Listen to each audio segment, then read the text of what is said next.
Hey everyone! Welcome back to the channel, it's What If Fan here. Thank you all so much for the incredible response and feedback. After going through everything, we've decided on our new fanfic series. Today, we're starting What If Transmigrated as Harry Potter. You can find the fanfic title and author details down in the description. Make sure to check them out and show your support. If you enjoy the video, don't forget to smash the like button, subscribe, and ring the bell so you never miss an update. Alright, let's dive right into it. Chapter 1, The Arrival. Harry Walker rubbed the sleep out of his eyes as he sat on his bed. He felt the bed empty beside himself, which was weird. Then he heard sounds from the bathroom, and he relaxed. "When did you wake up?" he called out as he pulled on his pants and shirt. "Half an hour or so. I didn't want to disturb you, and I had this assignment to finish," said his girlfriend from the shower. "When did you start doing assignments?" "Since today. I made you coffee. It's on the table." "Thanks." He crawled over to the table beside their bed, and sure enough, there was a cup of coffee. An instant coffee by the bedside meant his girlfriend was in a generous mood. No need to plummet that with any complaints of a lack of sugar, he thought as he drank greedily from the cup. It was then that a purple envelope caught his eye on the table near his phone. He picked it up, and curiously enough, it had his name on it. He didn't remember getting any mail on the last day or week. Nonetheless, he opened the envelope, and a fancy silvery card fell out of it into his hand. On one side, there was a smiling face of a black bat. He flipped the card over, and to his surprise, a short sentence was printed in elegant black letters. "Congratulations! You have been selected for the glorious purpose of entertaining me. Your friendly neighborhood ROB." Which sick fuck thought this would be a good joke? Harry suddenly had to shield his eyes as the card flared up in a silver light, and then he knew no more. When he regained his vision, he was in an unfamiliar bed in a room with an unfamiliar ceiling. Everything was red and gold. The bright colors continued to distract from some of the strange feelings he was getting, but not for long. He felt different, and he realized that he was feeling extremely weak. He felt his body with his palms and realized with growing horror that he was touching something unfamiliar. He looked at his body with an open mouth. He was tiny and frail. It looked like the body of a skinny teen. He has always been a little bit stocky, and his body did have some muscle mass. But none of that could be seen in his new body right now. It looked like the body of an underfed teenage kid. Then out of nowhere, he felt a pain in his head. It felt as if he was hit by a baseball bat. A rush of memories and emotions was shooting through his head. He bit into the pillow to stop himself from screaming. A minute later, the pain in his head subsided, and he just lay back in his bed with a stunning revelation. Somehow by some cosmic fluke, his memories or soul was transported into the Harry Potter universe. He was not exactly sure about the mechanics of how that happened or why. But what he knew was that he was now occupying the body of Harry Potter, the protagonist of the story written by J.K. Rowling. He knew just how absurd that sounds, but this was happening. As if this was not enough, he could also recall some weird memories of another fellow in his head. With growing horror, he realized this was Voldemort's memories, but thankfully it was bits and pieces. It was some of the violent events he was witnessing within his own head. This whole mess was troubling, and he couldn't sit still with his head filled with alien memories. He just felt so lost and scared, and he was on the verge of a mental breakdown. Thankfully, it was a Sunday, and hence there were no classes. He threw some clothes on and, at the last moment, pocketed his wand on the way out. His dorm mates were fast asleep, and he was careful not to wake them up. When he stepped into the common room, it was deserted, and he thanked his lucky stars they were. He stepped out of the Gryffindor Tower altogether and just roamed the castle. He took in the different sights of Hogwarts. The moving portraits and stairs enforced the present scenario he found himself in, which was both soothing and troubling. As he continuously saw the many stairs and hallways, it became increasingly normal for him to accept his predicament. The memories of Harry Potter were sinking into his consciousness, and he was finding it increasingly hard to think that this was all a dream. As he was about to turn a corner, he heard footsteps approaching from the other end. For a moment, he panicked as his mind supplied that he was out of bounds. He was not supposed to wander the hallways this early. The sun was barely up, and there were a few hours to sunrise. His heart thundered in his chest, and his hand moved as if in a trance.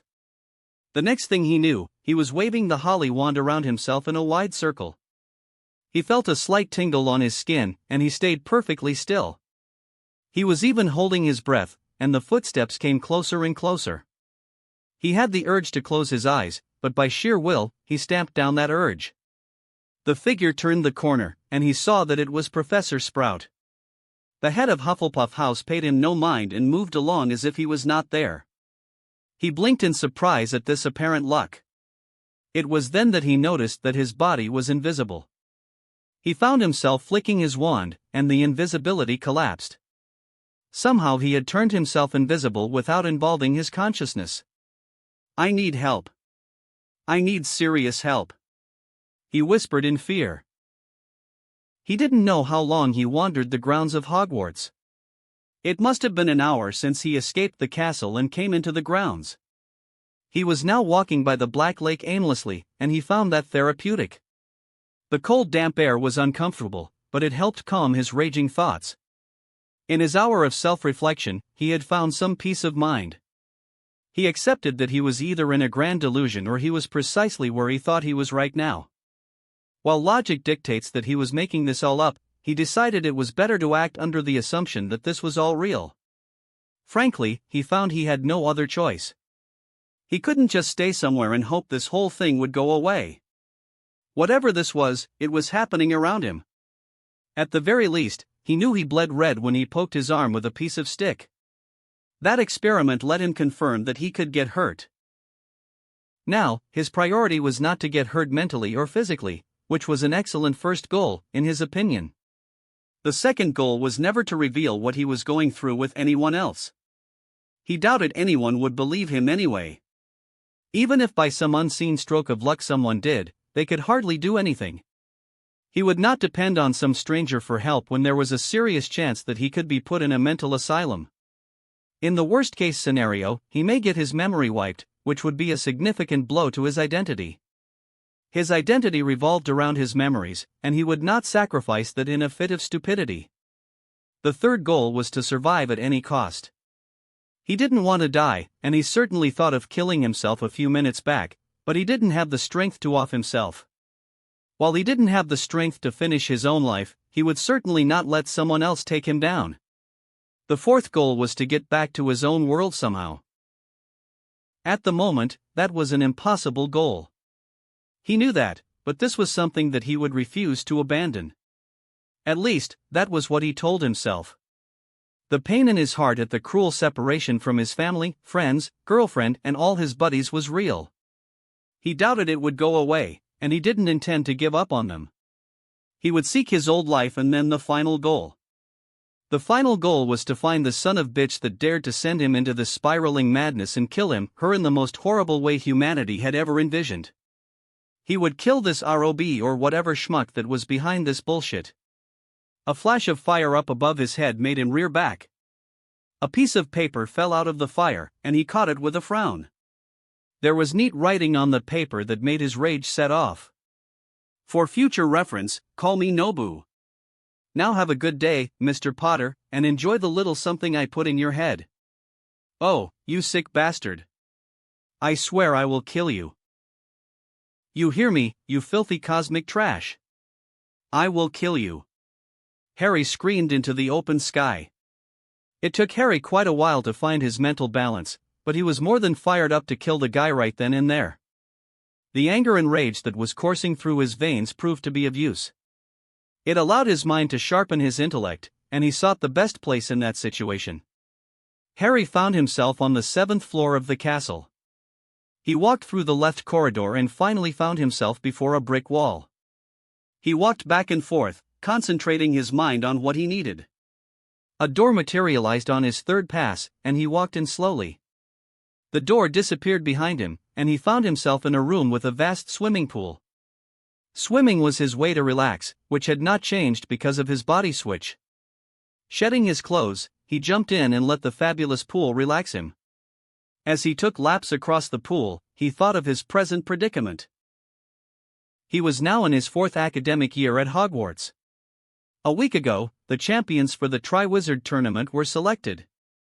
He was bound by his magic to compete, and while he had doubts, he was not particularly interested in trying his luck by not participating. The best way to move forward was to compete. Let his enemies think they have their trap set, and he could gain a whole year to plan his own counter. But that was some months away. The present goal was to somehow survive an encounter with a dragon if the timeline remained stable. The memories in his head aligned with what he knew from the books, so that was a relief. Although, he was not keen on planning everything out based on his knowledge of the books. He would have to keep his eye on what was happening around him for any changes in the timeline. Either way, he had to survive the first task. Whether it remained a dragon or some other creature he had to face remained to be seen. What he knew for sure was that he needed the training to survive all the tasks. He couldn't just depend on his instincts to get lucky. He would have to train himself in using magic, which was a better place than any for his training. Everything that he would need could be provided by the room. With that settled, the only remaining problem was his friends. At the moment, he knew the relationship between his friends remained frosty. It was a good thing, in his opinion, as he preferred some time to ease into the social order of Hogwarts. It was bound to be problematic, but there was nothing he could do to help that. His body might be of Harry Potter, but his identity was of Harry Walker, and there was no compromise on that front. Chapter 2: The Quest for Knowledge. Magic was a source of energy that allowed one to manipulate the forces of nature or exert one's will upon the world. It allowed one to shape the physical and metaphysical plane according to the whims and fancies of the wielder. The requirement to accomplish these feats was to have the ability and mental fortitude to manipulate magical energy within one's body. The ability to maintain a disciplined mind played a significant part in constructing spells. The verbal commands in Latin were only a method of developing that concentration. A wizard's true skill was constructing spells with sheer will, imagination, and concentration. Magical power was a factor, but power would grow in time. Harry was not at that place where he could just wave his wand and let the magic unfold. At least he was not able to do so consciously. The fluke with the disillusion charm was not something that he could depend on going forward. With this in mind, he began learning spells that solely focused on defense and offense. He constructed a list of spells in his memory from the Harry Potter books that were offensive in nature. The Unforgivable Curses was a no-go as it would land him in prison even if he used it on a magical creature. The next lethal spell he knew was the Sectum Sempra Curse, which he did not know how to perform. The spell remained a mystery in the old potion book of Severus Snape. He was going to search for the book, but for the time being, it was inaccessible. The next few curses were easily accessible. There was the Blasting Curse, the Disarming Charm, the Shield Charm, and many other spells that could be accessed in the Hogwarts library. To that end, he searched all those books that offered such spells from the library. While there was a 3-book per person limit in the library, he took the most useful books that offered a wide variety of charms and curses. There was 100 Charms to Bind by Gerald Horne. Then there was Spells for Hunting Creatures by Aaron Goldstein. Last but not least, Shielding and Deflection by Madame Paula Everhart. These were the books he would use to learn a variety of spells and their effects. While library hours were useful in researching new spells, he used the daily useless history of magic and divination classes to read up the material and make notes. While these spells were useless in dealing with dragons, they were nonetheless useful. His actual research, however, was conducted in parts in the library and the Room of Requirements. From his research on dragons, he learned that they had powerful magic-resistant skin. A direct magical assault on a dragon would hardly let him complete the first task. The thought of using a broom was ludicrous as he didn't know whether he remained a flying prodigy. In any case, flying was not an option as he would not depend on muscle memories. Or, I should try writing the firebolt. At least it could be a plan B, he thought. Nodding to himself, he made a note of that idea on a small letter pad that he carried with him to the library. "What are you doing?" Harry found the owner of that voice to be Hermione Granger. He had been avoiding this particular person since the last day, but it couldn't be helped. I thought it obvious. I am reading a book. That's more than obvious, Harry. I meant, what are you reading? She asked in a whisper and took a seat across from him at the table. Harry glanced at the resident librarian Madame Pants, who was keeping an unhealthy amount of attention on him for some reason. Thankfully, the woman was looking the other way for the time being. I am researching some magical creatures and devising ways to counter them, he answered, keeping his voice down. Harry, that's a good idea. I know. He hoped the conversation would end there and concentrated on the books that were laid out before him. So, which magical creature are you looking into? Asked Hermione, not just content to leave the conversation dry. At the moment, dragons, he said, and blinked in confusion as she took some books from the stacks he had gathered. In that case, let me help. Hermione began to read a book on the Chinese fireball. Harry was aware of the occasional glances Hermione was taking at him, making him nervous. He was sailing through uncharted territory here and didn't know how to properly deal with his friends. The last day was easy enough as it was a Sunday, and he had locked himself in the ROR familiarizing his magic. But now that classes were open, he was once again saddled with the difficult task of dealing with his social life. Okay. Enough of this. Why are you avoiding me? Asked Hermione all of a sudden. What? Rubbish. He tried to wave her concerns away while his mind spun to find a proper way to deal with what was going on. Don't think I didn't notice that you have been avoiding everyone the last day. Just because Ron is being stupid doesn't mean you have to shut out all your friends, said Hermione. I am not shutting you out, Hermione. I just think that I should use the time I have productively to master as much magic as I can. Whoever put my name in it wants me dead or maimed. I have decided that I will not give them that satisfaction. Then let me help you, Harry. Hermione pleaded. You are helping me right now, Harry pointed out. You didn't even speak a word to me yesterday, Hermione accused. I was dealing with some personal issues. Harry tried to shrug it off, but Hermione was not willing to let him off the hook that easily. What personal issues? She asked dubiously with a frown. If you haven't noticed, I am garnering a lot of hate from the student population. And as usual, the Hogwarts staff remain exceedingly ignorant or outright apathetic. Harry, they are just being stupid. Well, we seem to be surrounded by a lot of stupid people. This reminds me of the second year, Harry muttered darkly. Oh, Harry. I am sure Professor Dumbledore will find out who put your name into the goblet. I am not so sure he will make that effort. His recent inaction and his unwillingness to explain what has happened in regard to me have only brought disfavor on me. Not to mention year after year, I am constantly thrown into danger in this school. I am starting to think that he is part of the problem as well, said Harry. Harry! Hermione gasped. Surely you don't mean that. Professor Dumbledore is the greatest wizard of our time. So, he asked with a raised eyebrow. He obviously knows what he is doing, she said with a look that brokered no argument. This was what he feared, and his fears were being realized. It turned out that his friend was quite under the thumb of Albus Dumbledore, a man that he had declared as his enemy on principle. The headmaster may have been a personal hero for the previous Harry Potter, but not for this new Harry Potter. No, he saw Dumbledore as his natural enemy. How could the headmaster ever not become his enemy? His plans required breaking out of the confinement that Dumbledore had built around him in an effort to create a martyr for the upcoming war. But he had no intention of dancing to the tune of some old coot, whatever his endgame may be. Harry would break out from Dumbledore's thumb. It was only a matter of when, not how. He already had some plans in his mind to that effect. But he now knew that Hermione would be an unreliable variable in his plans. He just knew that people with blind faiths are not good company. At the same time, he didn't want to alienate Hermione Granger for that reason alone. No matter what, she was just a teenage girl with faults and merits of her own. So he just nodded silently to her argument and ended that conversation.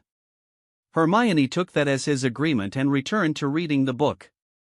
Time passed, and they discussed their findings of dragons on their way to Transfiguration class. It is mentioned that dragons have highly magic-resistant skin. The Chinese fireball also has a potent fire that has extreme magical properties, said Hermione excitedly. Harry thought she was enjoying this discussion far too much. It was understandable, considering she lacked any friends that were passionate about discussing academics. Yes, and it is a common trait I have seen with other dragons. I read about the Hungarian horntail. It is supposed to be the most aggressive creature of its kind.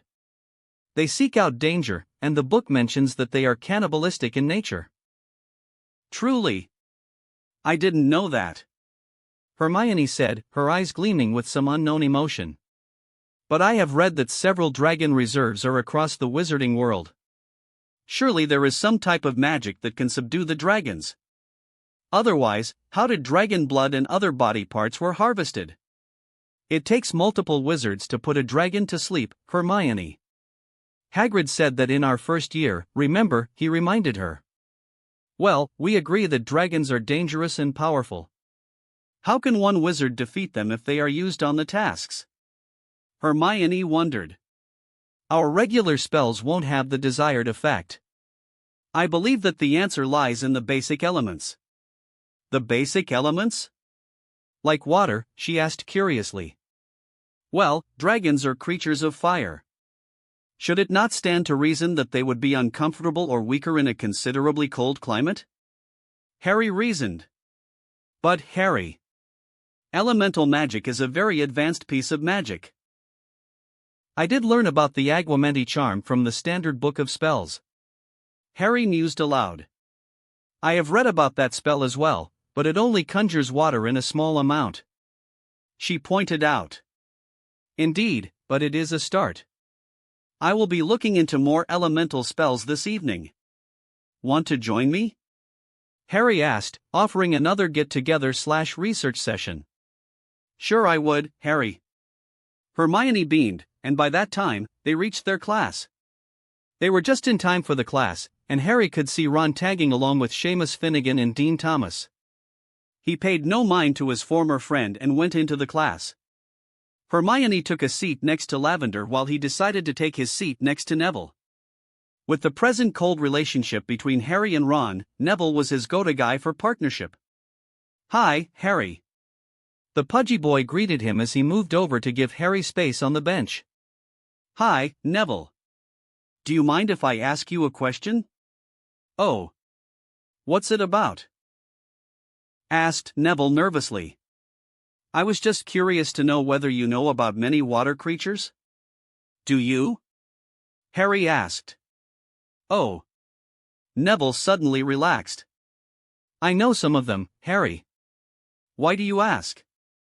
I am creating a list of dangerous magical creatures that may get involved in the tasks. If it is not much of a bother, can you write down the names of all the water creatures you know about? I can do that, Harry. Thanks, Neville. Just then, Professor McGonagall swept into the class. I gather you have all reviewed your last lesson. Now, let's continue with the stone-to-wood transformation.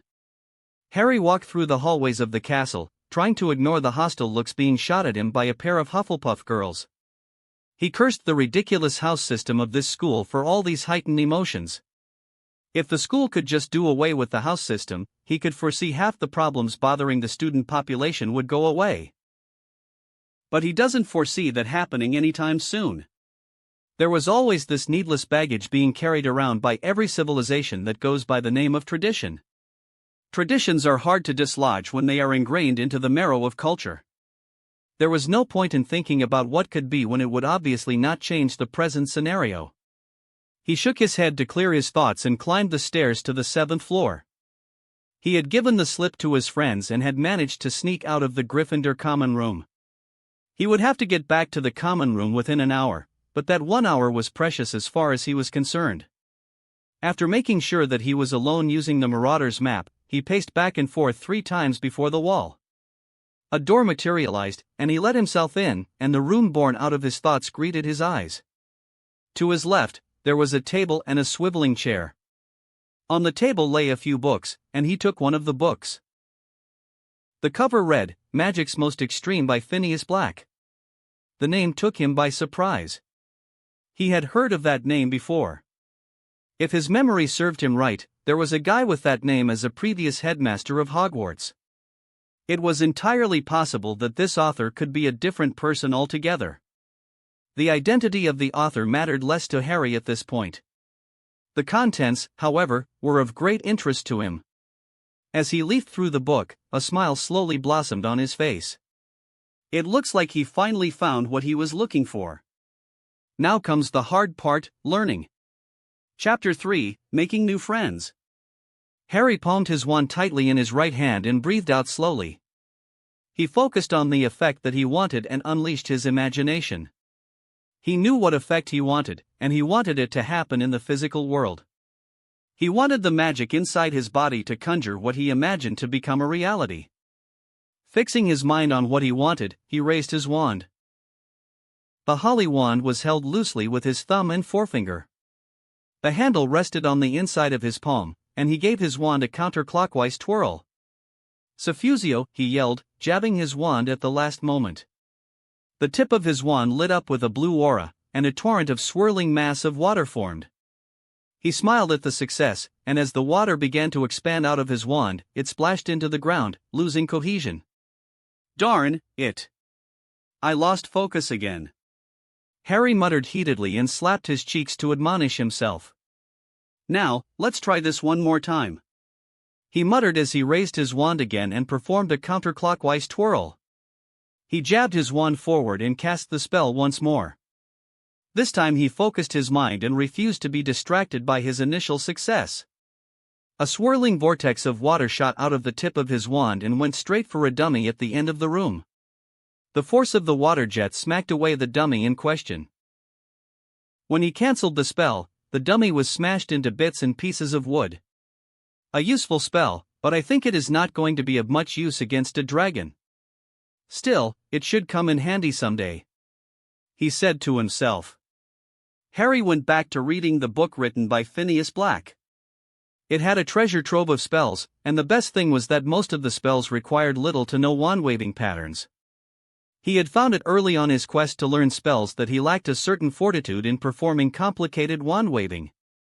He found it easy to make mistakes most of the time when he performed certain spells. For example, he found transfiguring stone to wood to be a complicated process. There was a half counterclockwise spin and a whole circular spin of the wand to perform that specific spell. Whenever he performed that spell, he would botch up the spin, and as a result, the stone would only be partially transfigured. He had noticed that most of the wand-waving patterns are common for transfiguration spells. Charms tend to be the same but not to the level of transfiguration. Nonetheless, transfiguration was a vital field of study in magic, and he would try harder to master it. For the time being, he decided it would be better to focus on certain spells. To that effect, he handpicked certain spells from the book, 2 from each element, to be exact. The first element he chose to learn was water owing to its safety compared to the other elements. It turned out to be a good choice as he had managed to perform the spell in one day. He was far from mastering it, and he felt that he could tweak the spell somewhat if he practiced it repeatedly. To his pleasant surprise, the spell didn't take too much magical energy to manifest. This was owed to the fact that the spell was designed to pull water from the air. The drawback was that the spell would be weaker in dry air. Now that a sufficiently powerful water spell was in his arsenal, he searched for a spell that could create ice. His vigorous search came to an end when he found the perfect spell. Conscious of the time running out, he began to write down the details of the spell on a piece of parchment. Harry let out a frustrated growl as the bloody ink began to spread all over the parchment courtesy of the bloody quill. He decided he was going to find a pen or pencil as soon as possible and ditch the ever-useless quill outside of class work. The only hurdle in procuring said item would be his inability to access the Muggle world. Now that he thought about it, he was in need of a serious wardrobe change. The rags and hand-me-downs he got from the Dursleys needed to be disposed of. Suddenly, an idea sprung to his mind. Harry promptly collected all his notes and secured them in his backpack. Pulling over the invisibility cloak over his body, he let the marauder's map guide him straight to the kitchen. He was quick to move silently under the cover of the cloak to the entrance hall. From there, he moved down a set of stairs to a brightly lit corridor. It was the corridor that led to the Hufflepuff dorms. Moving slowly through the corridor, he found the painting with a bowl of fruits. He tickled the pear, and it let out a giggle before turning into a door handle. He pulled the handle, revealing the entrance to the Hogwarts kitchen. He was met with a group of house elves looking at the entrance confusedly. He pulled off the cloak and revealed himself to the little creatures that fed the entire student body of the castle. "Hi." He greeted them awkwardly with a small wave of his hand. "Harry Potter, sir, has come to the kitchens." "Dobby is very happy," said Dobby as a familiar-looking elf dressed in a bowl hat and some khaki trousers barreled forward. "Hello, Dobby. I see you have taken employment at Hogwarts." He knelt down to be on Dobby's level and gave the little elf a small hug. Dobby looked like he was going to swoon. Thankfully he didn't and just hopped on from one leg to another with obvious excitement. "Oh, Dobby is most happy, Harry Potter, sir. Dobby gets paid by Professor Dumbledore, sir." "Good for you, Dobby. I am happy for you. Dobby is being a bad elf. No good elf should get paid." A squeaky voice complained with a few hicks in between. Harry found the owner of that voice to be a female elf, one that was familiar as the elf was a recent acquaintance. "Dobby is a good elf. A free elf," Dobby declared defiantly. "A free elf is no good elf," argued Winky, and then proceeded to bawl her eyes out. Winky brought shame to Mr. Crouch. "Winky be a bad elf. Bad Winky. Bad Winky." The elf continued to mutter and began to berate herself. Harry took in the sorry state of the female house elf. Winky was drunk and was looking like the world had just ended, and she believed she was the reason for that happening. It was a sad state, especially when the large tennis ball eyes were scrunched up with tears running down her cheeks. "Winky is a good elf." Dobby tried to reassure his elfish friend. "Winky is given clothes by Mr. Crouch. No family would take in Winky now. Winky be a bad elf. A very bad elf like Dobby." The elf continued to cry. "Sorry, Harry Potter, sir. Winky is being sad. What can Dobby do for Harry Potter, sir? Knees being pits, sir. Have some biscuits." Another elf appeared by his side with a tray of biscuits. "Knees be crafty, sir. How about some warm milk, sir?" A glass of milk joined the biscuits. Not to be outdone, the other elves began to surround him with offers of different food and drinks. It took him some minutes to calm the little buggers down. In the end, he had to agree to take some biscuits and a glass of milk. "Hey, Winky, how do you feel about working for me? I'm in need of a little bit of help. You can continue to help in the kitchens here, and you'd only have to run a few errands for me," Harry offered, which made the drunk elf perk up. "Harry Potter, sir, wants Winky to work for him? Winks being a bad elf, sir. I am sure Winky is a good elf. So how about that, Winky? You want to work for me?" he asked, and Dobby looked a little downtrodden now. "If Harry Potter, sir, is sure, then Winky would be happy to work for Harry Potter, sir." Winky nodded, and Harry had to bite back a squeal at the way Winky nodded. It was certainly cute to see those large green tennis ball eyes and flapping ears when the elf bobbed her head. "So how about that, Dobby? I do have some serious work coming up, and I would be lucky to have your help as well. I will, of course, pay you what you want, and you may remain free." "Oh no, sir. Dobby is happy to work for Harry Potter, sir," said Dobby excitedly. "In that case, let's seal the deal with a firm handshake." He took the smaller hands of the two elves and shook them. Winky looked scandalized at the gesture while Dobby was grinning like a madman, or is it a mad elf? Lately, Harry was becoming increasingly attuned to his magic because of repeated usage. It was only because of this he felt a small tug in his energy when he sealed the pact with Dobby and Winky. He was curious to know more about the elf-wizard bond, but for the time being, he let that go as he had better things to worry about. What should Dobby do, Harry Potter, sir? Asked the elf, excited to do some work. Unfortunately for Dobby, Harry didn't exactly have some great work to be done right away. He had some general plans, but at the moment, most of them remain just that, plans. I will need to get some clothes from Muggle London tomorrow evening. I will give you my Gringotts key tonight. Can you go to the bank and get some gold and Muggle money? Dobby can do that, Harry Potter, sir. Good. As for you, Winky, stop drinking. Tomorrow, I believe I will have some work for you. Oh, thank you, Harry Potter, sir. Thank you. Winky squeaked out amidst a watery laugh. Just bear in mind, you two.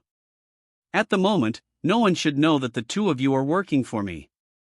So only appear before me when there is no one around. If you have anything truly important, just remain hidden from other eyes if you approach me. With that part of his plan a resounding success, Harry made his way to the Gryffindor Tower. The curfew was in effect, and he had to dodge several patrolling prefects to make it safely back to the tower. Before reaching the portrait of the fat lady, he pocketed the cloak and the map in his backpack. Courage, he said to the fat lady. You do have that, my dear, said the fat lady before swinging open, and Harry climbed into the common room that was fairly packed. In the House of Lions, being out of bounds was not a terrible crime, nor was it frowned upon. Hardly anyone would care what someone was doing out of the tower when the curfew was established. So long as no one lost points, it was an acceptable adventure. This was one of the reasons why the Weasley twins were held in high regard. Everyone knew those two hardly cared for any rules, and they regularly broke them. But to capture them in the act was no easy task. Without capturing them, they would get scot-free and would hardly lose any points. Walking further into the common room, Harry noticed Angelina and Alicia talking animatedly near the fireplace. Katie Bell was not far behind the two chasers. He was about to join them and engage in some small talk, but Neville barged into his line of vision. Hi, Harry.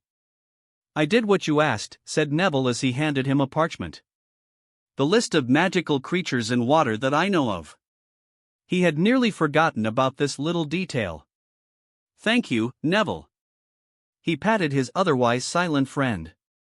You're welcome, Harry. Neville smiled.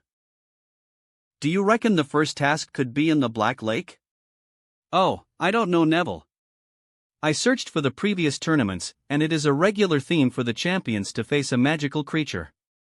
With the Black Lake this close to Hogwarts, I thought some water creature might be what I would have to face in the tasks. That makes sense. But there are a lot of other creatures, Harry. I know, he admitted as he took a seat on a couch, and Neville sat beside him. There are a lot of land creatures, and I have ruled out some of them. Here I have got a list of those. He searched his backpack until finally he took the piece of paper and handed it over to Neville. Neville began to scroll through the names on his list. I doubt they would be using a basilisk as it can kill with its gaze alone. And Dementors are not exactly best suited for entertaining a crowd, but I have a spell to deal with them.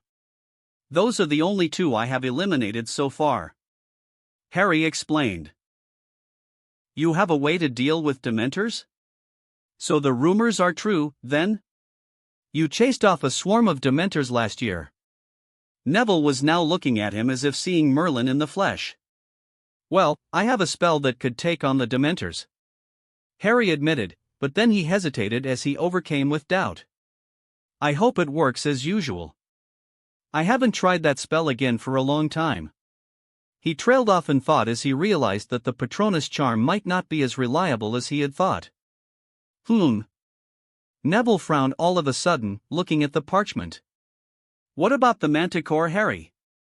That thing exists, he asked in surprise, keeping aside his doubts regarding the Patronus. Oh, yes. It is common in Western Greece and Egypt, said Neville. I didn't know that. I don't know how you handle being a champion, Harry. I would have died of fear alone. You know I didn't enter myself into this blasted tournament, right? I believe you, Harry. I saw you when your name was called by Professor Dumbledore. All the other champions were happy except you. You alone were scared, said Neville. Harry took a good look at Neville. He had to admit that Neville was one observant kid. He just wondered why the previous Harry never bothered to deepen the friendship between himself and Neville. Perhaps Harry Potter was just so grateful to have a friend in Ron Weasley. He could hardly fault the previous Harry for that, as Ron was Harry's first friend. All the faults of the previous Harry Potter could be traced back to the Dursleys and hence to Albus Dumbledore. Harry was going to break out of Dumbledore's influence one way or another, and this year offered many avenues to that effect. Neville was a treasure trove of knowledge regarding the wizarding world, and in a few years, he knew that Neville would become a strong wizard. Why not expedite that right now, he thought as gears in his head turned. Neville, would you be willing to help me out with the tasks? Harry asked as the beginnings of a plan began to form in his head. He knew that it was not polite to form friendships for the sake of influence and power, but he had no choice. Powerful enemies surrounded him, and he needed powerful friends or pieces on the board, so to speak, to take out the major players. You want my help? Neville squeaked out, and the chubby cheeks of Neville reddened, perhaps in embarrassment or fear. Out of all my friends, you and Hermione are the only ones that truly believe me. All others think that I cheated. If I was not in Gryffindor, I am sure I would be hated by the Gryffindors as well. So yes, I would like your help if you want to. Harry, I don't think I would be of much help. I am pretty much useless. I would only hold you back. Neville admitted with his head bowed low. Then we will grow stronger together, said Harry as he squeezed the shoulder of Neville. Your mother was my godmother. Our parents would have wanted us to help each other. If nothing else, the last statement persuaded Neville, and Harry saw a little bit of courage return to Neville. I will help you, Harry, said Neville, making Harry smile at the conviction behind that statement. In that case, how about we start doing the herbology and transfiguration assignment? After that, we can discuss some possible plans on how to deal with certain magical creatures. Harry offered. Sure, Harry. Harry nodded and stood up from the couch but paused as Neville took hold of his arm. He looked at Neville with a raised eyebrow. Thank you for including me, Harry. Harry smiled and clapped the boy on his shoulders. I should be the one thanking you, Neville. Now, help me with that herbology assignment. The two of them were later joined by Hermione, who was excited to have another member in their advanced research group. Later, after they were finished with the assignments, they went back to the topic of tasks. Harry knew that Neville was very knowledgeable about obscure magical plants and trees. So when he felt that Hermione was firing off her exceedingly well-furnished memory, he subtly directed the conversation. He pitched in and suggested that there was a chance for the tasks to involve plants like the Devil's Snare. This was the opening he created for Neville. He sat back and watched as Neville listed off some of the most dangerous hostile plant life known to wizardkind. It was an eye-opening conversation, and that night, he felt as if a new trio was being formed. It was just a start, but Rome was not built in a day. He had time and patience as his allies. This was the advantage he had over his enemies, and combined that with his future knowledge, he had a shot at overturning the board. The board would eventually reset, but the chaos that he would create in the flip was going to be his opportunity. Chapter 4, Indomitus. The summoning charm is a simple spell but something that has quite a versatile use in our day-to-day lives and duels. Very commonly used for finding objects and is preferred for the sake of convenience. There is no complicated wand waving for this spell. The only criterion for mastering this spell is concentration. Observe. Flitwick pointed, held his wand upright and said, "Accio book." A book flew right off the shelf at the corner of the classroom into Flitwick's waiting hand. Now that you have observed the spell, are there any questions? Asked Flitwick. Harry raised his hand as he was curious about the mechanics of this specific spell. Yes, Mr. Potter. Flitwick squeaked excitedly. Sir, how did the spell differentiate the book that was summoned from any other book in this room? Visualization, Mr. Potter. I knew which book I wanted, and the magic responded accordingly. I understood that part, sir.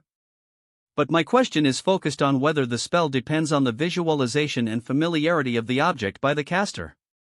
For example, say that there is a red diamond in this room that I want.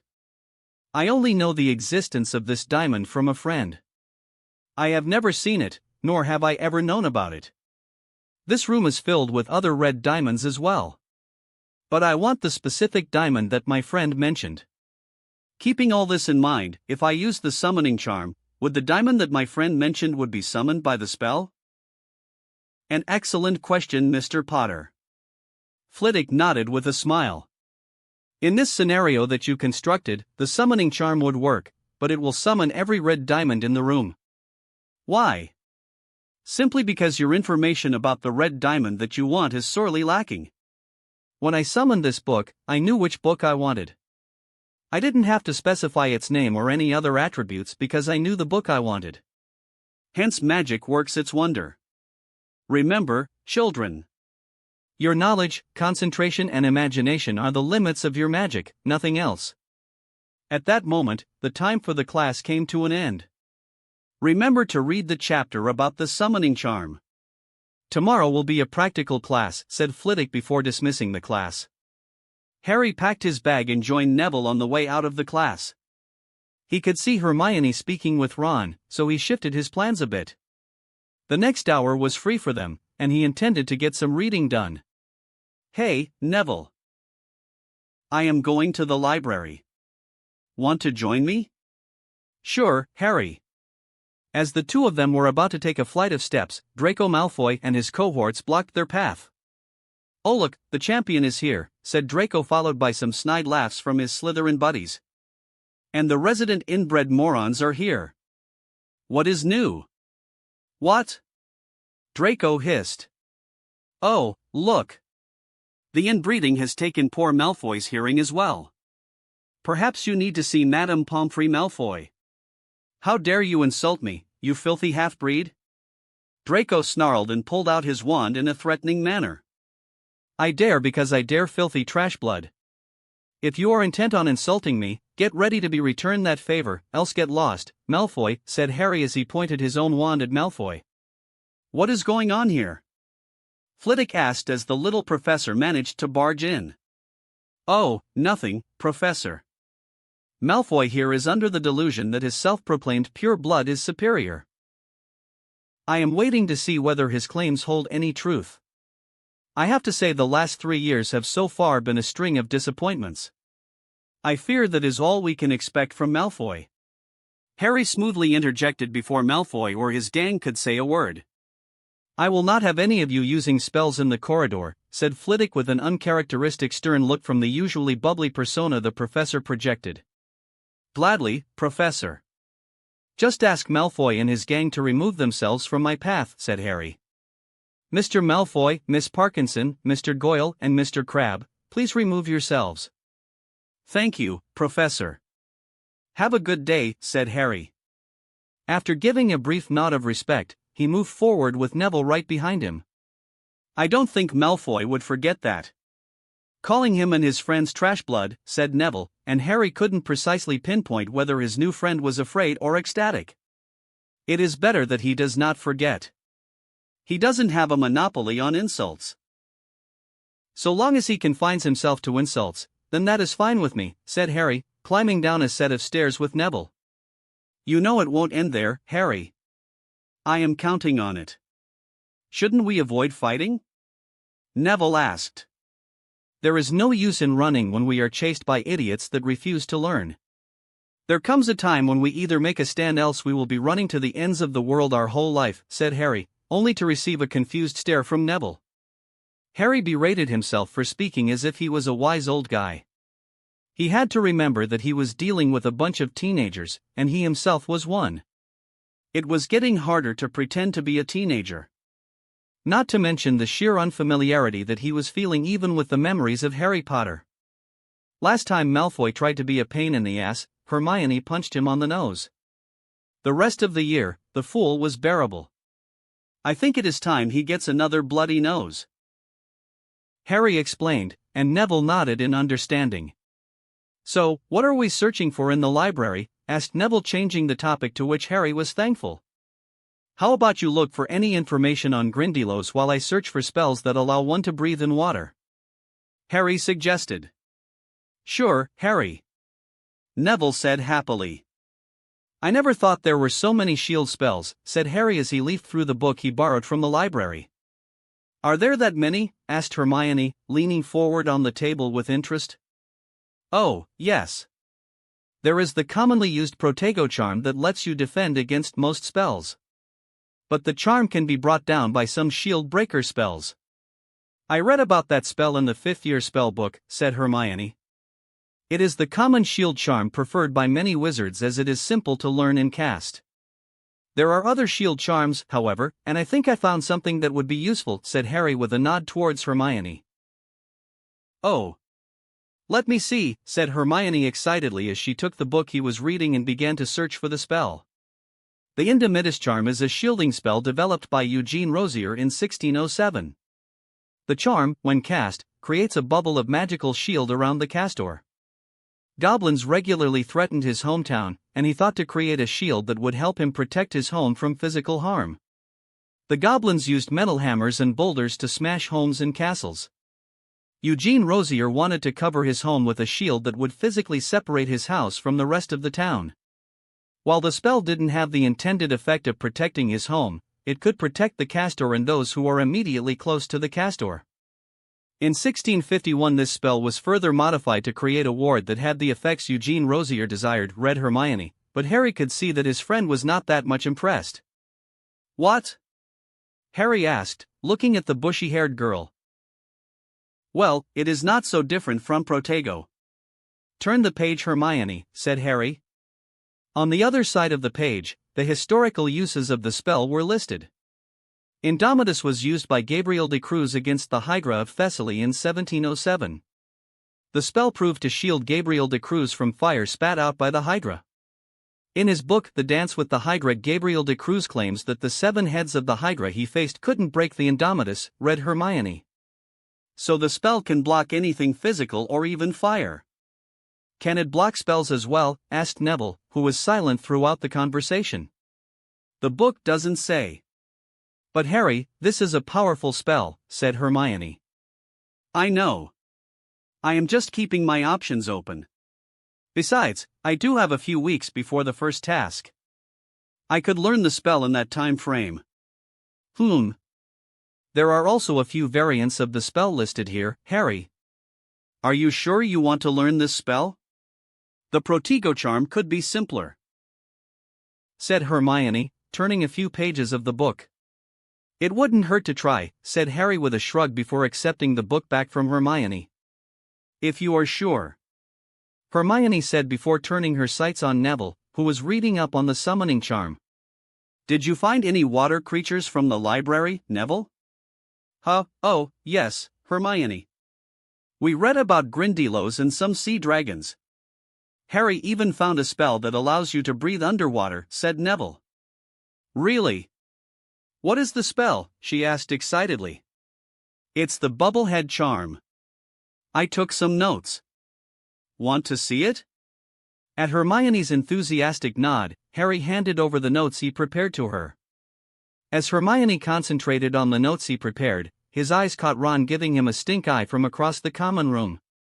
Harry raised an eyebrow challengingly, and Ron turned away with a huff. Harry shook his head at the attitude of his former friend and decided that it was time to get some good training done. Besides, he had to make contact with Dobby and Winky. Saying a hasty goodbye to Hermione and Neville, he went out of the Gryffindor Tower. Outside the tower, he promptly used the disillusion charm rather than the cloak. Somehow the charm had become familiar to him all of a sudden, and he felt more comfortable without a cloak draped over his head when he was moving inside the castle with moving staircases and whatnot. He had at first thought the memories of Voldemort would become an issue, but now he could barely remember them. He would get a strong sense of déjà vu whenever he read a certain text or performed a spell. He found it easy to master certain spells occasionally. It was sort of like muscle memory at this point. In his case, he would say that it was a magical imprint or impression. Perhaps this was what Nobu was talking about in that message, Harry thought. On the one hand, he was thankful Nobu had given him some aid, however small that may be, but he was not going to forgive that guy for taking his free will. He had yet to reconcile with the reality switch fully, and it was doubtful that he would ever be able to forget his old life. Having said that, he had to look forward rather than fantasize about what could have been. Anyway, the impact of Voldemort's memories had so far been isolated to spells. He had not gotten some information dump whenever he thought about Horcruxes or even the Death Eater posing as Mad-Eye Moody.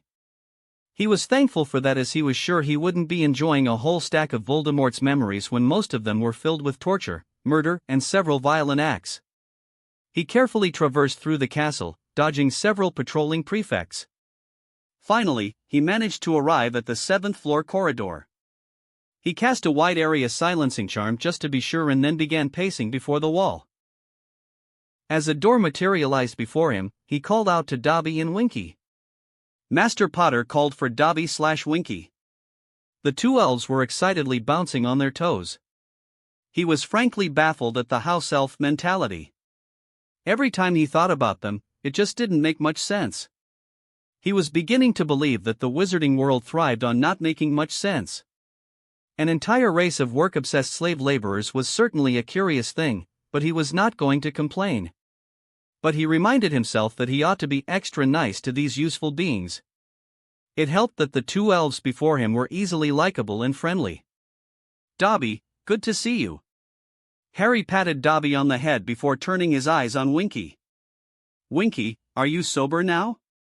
Dobby gave him a big smile at the show of affection, while Winky was shy, and if he looked carefully enough, he spotted fear in her eyes.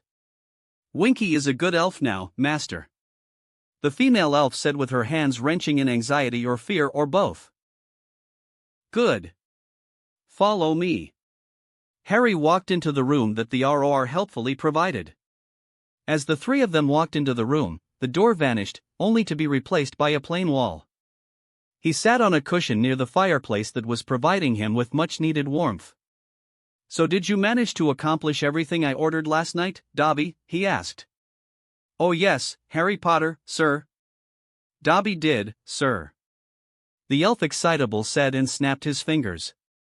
5 sets of notepads and a bunch of muggle pens appeared in a flash before his eyes. Between the notepads, his eyes found the wand holster. Good work, Dobby. He complimented as he took the wand holster and strapped it on his left arm. Thank you, Harry Potter, sir. Dobby said happily. Now, tell me, are the two of you familiar with harvesting parts from magical creatures? Harry asked. Dobby/Winky can do, sir. Good. In that case, I have a magical creature that I want you two to harvest. The creature is dead, but it is very poisonous. So I want you both to be very careful. Dobby/Winky will be cautious, sir. The two elves were staring each other down. Harry had the feeling the two were developing a rivalry of sorts. So long as it remained friendly, he was not going to intervene. What creature is it, Harry Potter, sir? Asked Dobby, breaking away from the staring contest with Winky. A basilisk. The two elves were now staring open-mouthed at him. He could understand Winky's surprise, but he wondered why Dobby was so surprised. Dobby should have known about the basilisk unless, of course, he didn't. Perhaps Dobby nearly thought the diary was just responsible for all the attacks. The great Harry Potter, sir, slew Big Snakey.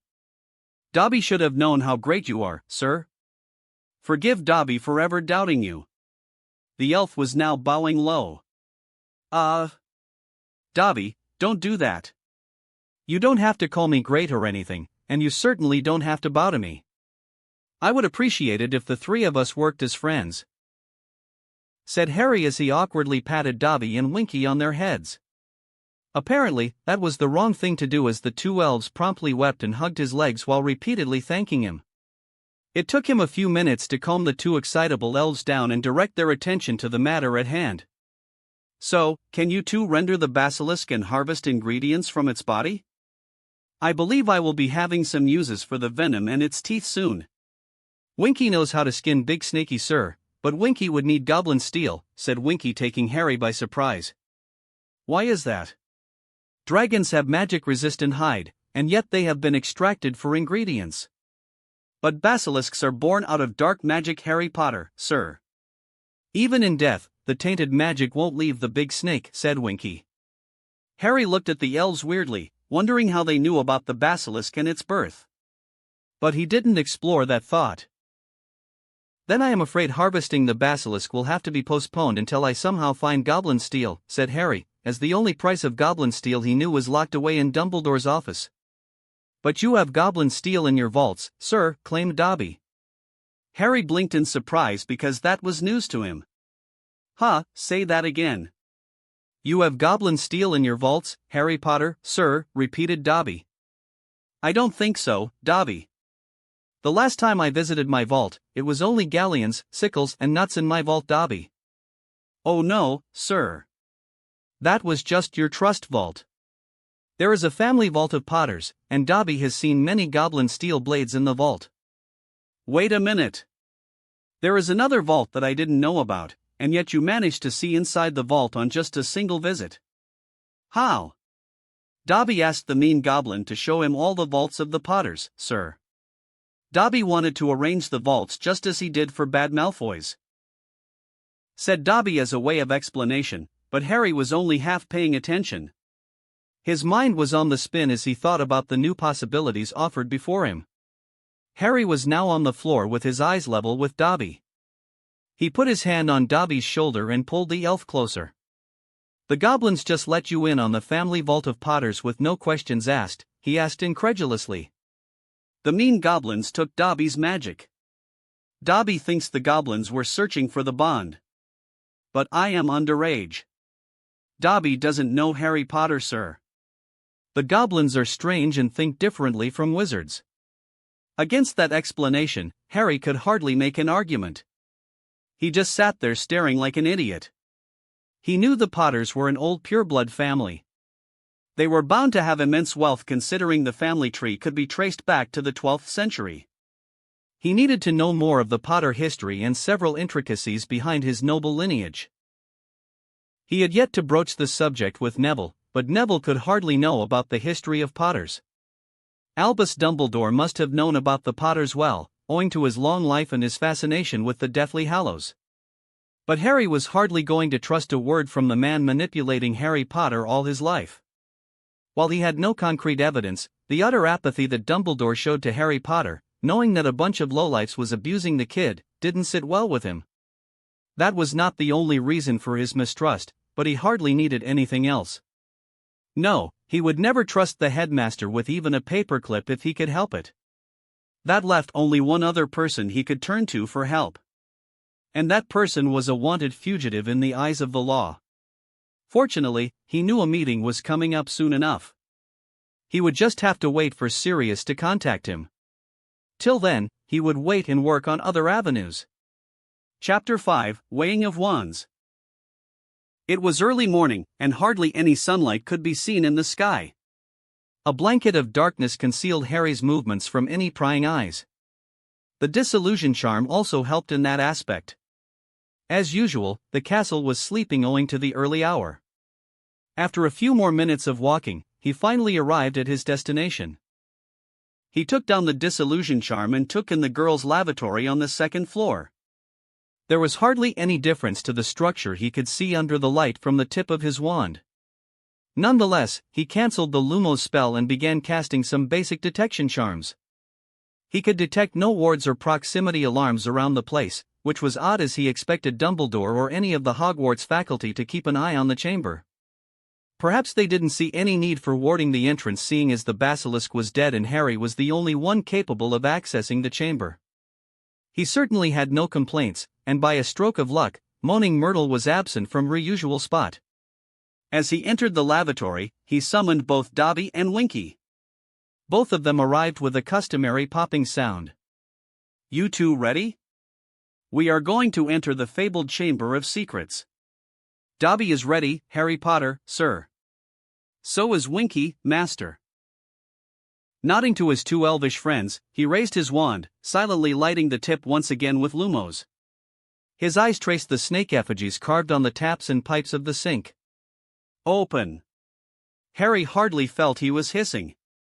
To him, it felt like he was speaking as usual in English, but the sink folding on itself let him know that he was speaking Parseltongue. As the sink moved aside, he saw the large hole in the floor. He didn't fancy jumping inside an enormous pipe, even if it was safe. Stairs. To his relief, a spiraling set of stairs formed, replacing the long bottomless pipe. Follow me. Harry climbed in first, followed by Dobby and Winky. He was careful to close the sink before continuing his journey further into the chamber. Despite the stairs forming on his verbal command, the slime and filth were present on the way down, just as he remembered. But he had the presence of mind to use a few cleansing charms to remove the filth. Winky also chipped in with a snap of her fingers, and the smell vanished. Thanks, Winky. Master is too kind, said Winky, a happy smile on her face at the compliment. Frankly, he was baffled why any wizard would want to abuse house elves. They were like dogs with superpowers and highly user-friendly. He just shook his head at the stupidity of wizards and moved on. After a few minutes of walking through a bunch of steps, he stepped onto a plain floor. The floor was riddled with remains of the basilisk's meals. Just as he remembered, there were some remains of the cave-in, but the two elves quickly took care of that and cleared the path. The shed skin of the basilisk was also there, hardly touched by time. Harry didn't waste any time admiring as he continued the journey. Soon they were before a large metallic door with snake effigies. Open. The snakes on the metallic door slithered in random directions before the door swung open. The true chamber of secrets lay open before them. Rows of huge snake effigies stood proudly inside the chamber on both sides of a wide hallway. At the end of the hallway stood the giant statue of Salazar Slytherin. On the hard floor lay the remains of the dead basilisk, and sure enough, it remained untouched by time. Well, there it is. I welcome you both to the Chamber of Secrets, said Harry, noting that both Winky and Dobby were thoroughly amazed. This is a giant snaky, Harry Potter, sir. However did you kill it, sir? Asked Dobby. By stabbing a goblin's steel sword through its mouth. His answer only garnered two pair of wide-eyed incredulous stares. I know it was a stupid move and a dangerous one, but that's what happened, said Harry and shook himself out of some very unpleasant memories. Reading about that stuff was one thing, but having memories of that day from the perspective of Harry Potter was another thing. Now, how long will it take for you to harvest this creature? It should be done within a week, Master, said Winky, with Dobby nodding along. This place also needs some serious patching up, and I certainly am not a fan of the snake theme prevalent here. Now, can you two access the chamber without my aid? Dobby and Winky can pop in without your help, Harry Potter, sir, said Dobby, and that piqued Harry's interest. Truly? Aren't the wards going to stop you from teleporting in, Dobby? He asked curiously. Oh no, Harry Potter, sir. House elves can go anywhere so long as we have seen the place, even if there are wards. Now wasn't that convenient, he thought with some relief. Yet he could see the danger and potential in having beings that could just do as they please. If someone wanted to kill him, all they would have to do was to order a house elf to do the job. Perhaps some wards can block house elves' unique mode of travel. Most likely, such wards may not have been developed during Salazar Slytherin's time. Harry took out his pocket diary and made a reminder to search for wards that could block house elves. Pocketing the diary, he continued his inspection of the chamber. All the while, his two elvish companions were poking and prodding the dead basilisk. Strangely, he felt no fear upon seeing that giant snake. There was hardly any need to fear, as the bloody snake had been dead for almost 2 years. Perhaps Harry felt no fear because his mind was occupied with other thoughts. He wondered about the many gigantic pipes that spanned across the chamber and where all of them led to. Since the Marauder's map does not show the chamber, he would have to find out manually. But that was a task he was not going to tackle anytime soon, as he could seldom waste time. Perhaps he could trace those pipes after the first task was concluded. Still, there was something else that was bugging him. If Salazar Slytherin created a secret chamber that can only be accessed by those who have the gift of speaking Parseltongue, then there was bound to be more than just some giant snake with a death stare. Certainly, there should be some personal artifacts, relics, weapons, or even some books in the chamber. There was a chance one of these many entrances could lead to a secret room, but his eyes traced the giant head of Slytherin. Speak to me, Slytherin, greatest of Hogwarts 4. The mouth of the giant statue opened all the way down till the chin rested on the floor. Using his wand lit up by the white light of Lumos' spell, he carefully climbed into the mouth of the statue. The inside of the statue was filled with slime and filth, which he vanished with a quick cleansing spell. He also decided to conjure some bluebell flames to light up the part, as the Lumos spell was hardly getting him the desired visibility. Blue light from the bluebell flames banished darkness, and his eyes found a trapdoor on the floor. His first instinct was to open it with his hand, but he was not suicidal. The trapdoor had been guarded by a giant basilisk for centuries, so some healthy caution was necessary. Harry took a step back and hissed, "Open." Nothing happened, so he pointed his wand at the trapdoor. Alhamora. The trapdoor clicked open, and a light began to flicker into existence from the trapdoor. Harry cautiously moved forward and sent forth a few bluebell flames through the trapdoor. Seeing no traps or anything threatening, he climbed in and found himself inside a large study. He conjured more bluebell flames to get a better view of the study. There were shelves upon shelves filled with books and scrolls, all in pristine condition. At the far end of the room, there was a large ornate table with lots of open scrolls and books. He took a look at the scrolls, and it was filled with Latin. Some were written in the runic language. He even found a few books written in Old English and Welsh. But among those dead languages, he found several parchments written in modern English. There was a good chance that these were notes prepared by Tom Riddle or some other descendants of Slytherin. To that end, he began searching the study for any books, scrolls, or parchments written in modern English. He found a few in his short search and began collecting them into a stack. He thought of taking these books with him, but thought better of it at the last moment. He could access the room whenever he pleased, so it was safe for the books to remain here. He searched the room for a few more minutes, and when he found nothing else, he just decided to call it a day and return to the Gryffindor Tower. Overall, it was a productive morning, and his quest for acquiring magical knowledge has approached another milestone. Harry gladly drank a warm glass of milk at the Gryffindor table in the Great Hall. Already, he had taken in 2 boiled eggs and a plate of pork chops. To overcome the frailty of his body, he fixed a diet. Breakfast would involve meat, eggs, and a glass of milk. Chicken and pork were most commonly served in the morning, but he had ensured Dobby or Winky would serve him some lamb or beef from time to time. Lunch would be filled with veggies, and he decided he would not consume an iota of animal fat at that time. There were lots of fruit salads that were available at the table. There was even a kulfi served at lunch and dinner, which he appreciated immensely. The dinner menu was much more simpler, as he concentrated on a few fruits like apples, oranges, grapes, or even a few slices of pineapple.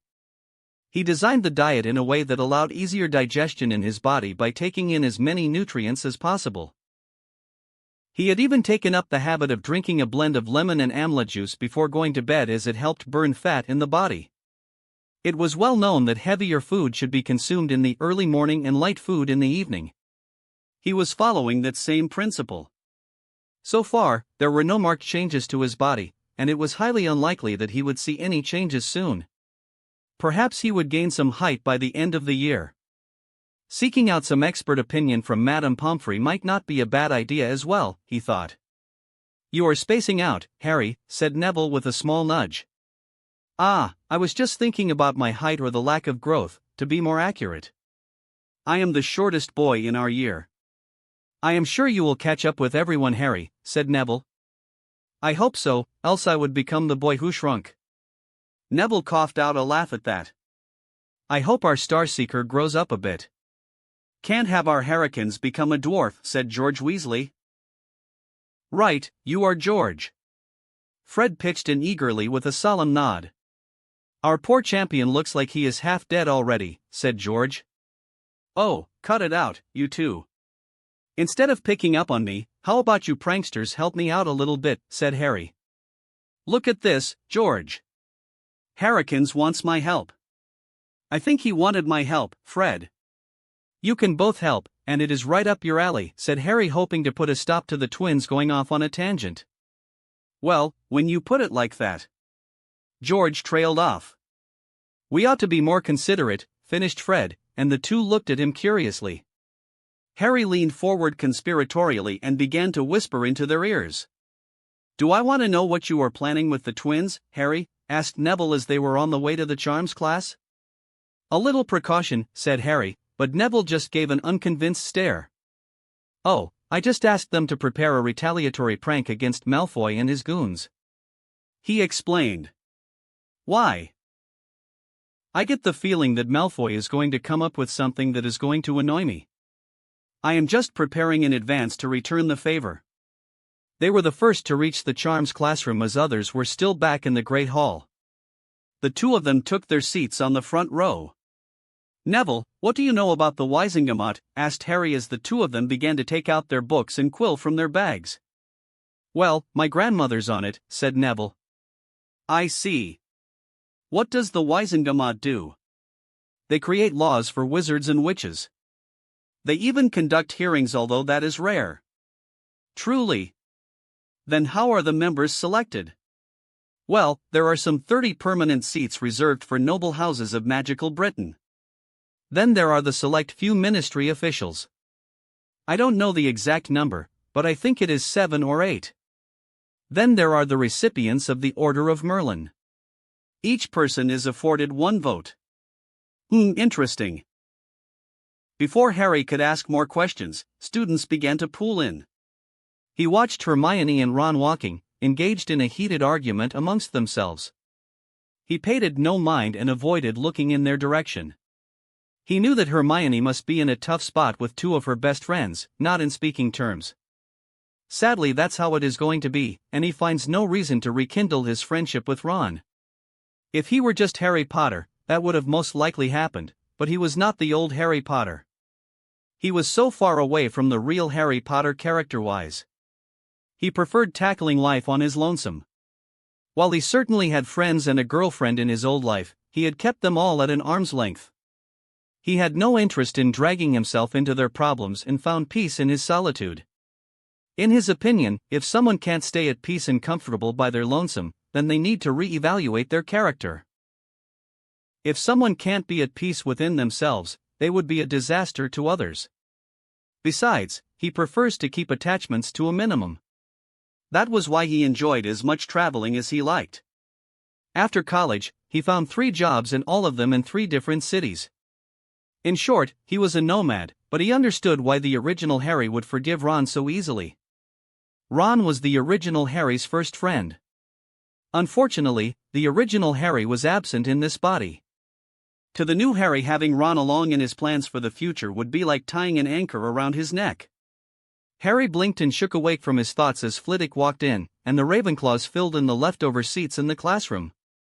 A small revision of the previous class and some questions later, they were on to the practical application of the summoning charm. Having established a close bond to his magical energy, performing the summoning charm was as easy as breathing for Harry. Flitwick was obviously happy that someone other than Hermione managed to master the spell in the class. But not everyone managed to breeze through the class effortlessly. I don't know what I am doing wrong. Perhaps I am a squib, whispered Neville in a broken voice, looking forlornly at the ball Neville was supposed to summon into his hands. Hey, don't be like that, Neville. Magic does not respond well when you lack confidence in yourself. Try one more time, but this time, just imagine that you are holding the ball in your hand when you perform the spell, said Harry as he clapped on Neville's shoulders, showing his support. On the next try, Neville didn't manage to summon the ball, but the ball did move towards Neville, wobbling all the way. While not a complete success, it was nonetheless a good start. With what he knew about Neville's wand problem, this was definitely a worthy achievement. After charms, it was potions, and he didn't fancy sitting in a class with Severus Snape. From the memories he could access from this body, the guy should be locked up in prison for mentally harassing children. Not to mention the gall to place Slytherins and Gryffindors in the same room led by the most biased Hogwarts staff was bound to be a disaster. It was things like this that made him doubt Dumbledore's credibility as an educator or even a decent human being. It was as if the guy wanted to cause more problems between Slytherins and Gryffindors. Harry, are you sure you want to sit with me in potions? Asked Neville as they stepped into the dungeons. I am sure, Neville. Just be a little bit more confident. I would like to, but... Neville paused as Draco Malfoy and his courts blocked their path to the potions class. All the Slytherins were wearing a badge which made him remember Hermione's spew badge. The badges showed a single message. Support Cedric Diggory, the real Hogwarts champion. Like them, Potter? Asked Malfoy loudly as Harry and Neville approached. And this isn't the only thing it does, look. Draco pressed the badge with his hand, and the message vanished, only to be replaced by another one. Potter stinks. The Slytherins howled with laughter. Each of them pressed their badges, too, until the message Potter stay in case was shining brightly all around Harry, who just let out a sigh and rolled his eyes at the resident bully. I see. Very imaginative. While you are at it, why don't you just plaster one on your forehead? At least your head will have some use other than thinking up silly things and embarrassing yourself even more. Already you are a joke, and I wonder how low can you go? Each day you surprise me by dragging yourself further into the mud of stupidity. So congrats on scoring a new milestone. Whatever reaction Malfoy was hoping to get from Harry, that was not the one he was banking on. Harry watched dispassionately as the smug smile was wiped off from the face of the resident bully. Still, you have insulted the House of Potter. Rest assured, my retaliation will find each and every one of you at my leisure. Harry added, taking turns to stare down at each of the faces in the group. I will exempt Crabbe and Goyle, as I don't like to attack mentally challenged goons that barely have 2 brain cells between them. You can't just. Draco began but was once again sharply cut off by Harry. I shall also exempt you, Greengrass. I doubt I should bother with someone who is living on borrowed time. What a curse must it be, isn't it, Greengrass? The otherwise silent girl was now pale white, and her blue eyes were wide, staring at Harry in abject terror.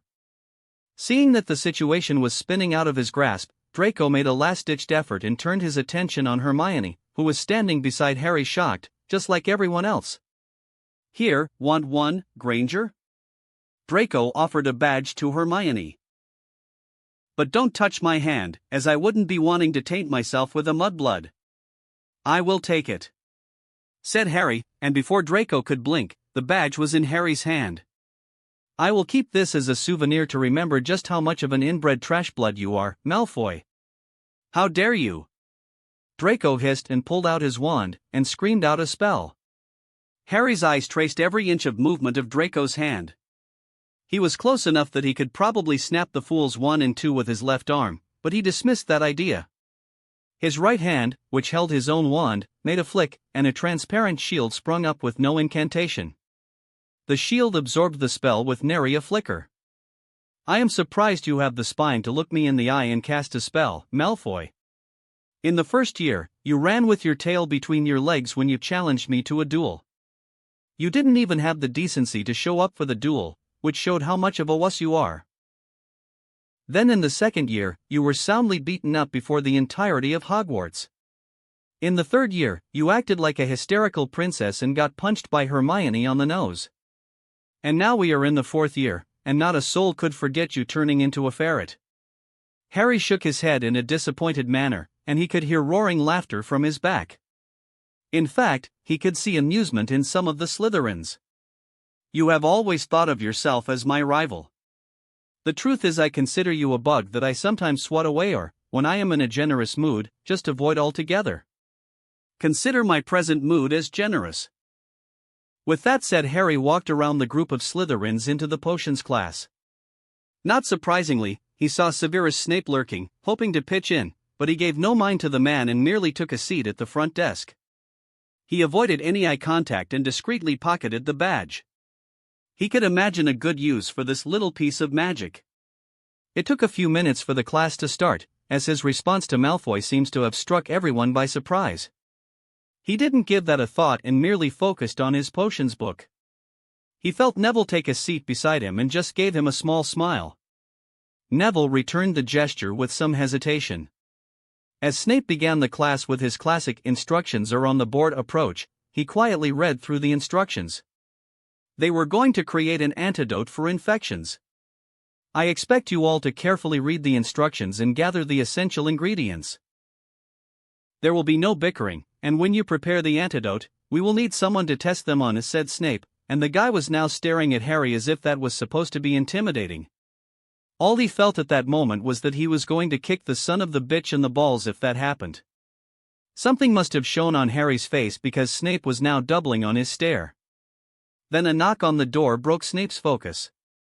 Snape waved his wand, and the door opened to show Colin Creevey. The third-year Gryffindor edged into the room with zero fear when in the presence of Snape. The boy was beaming at Harry all the way and now stood before Snape. "Yes," said Snape curtly, and Harry could see the man was hardly satisfied by the lack of reaction from Colin.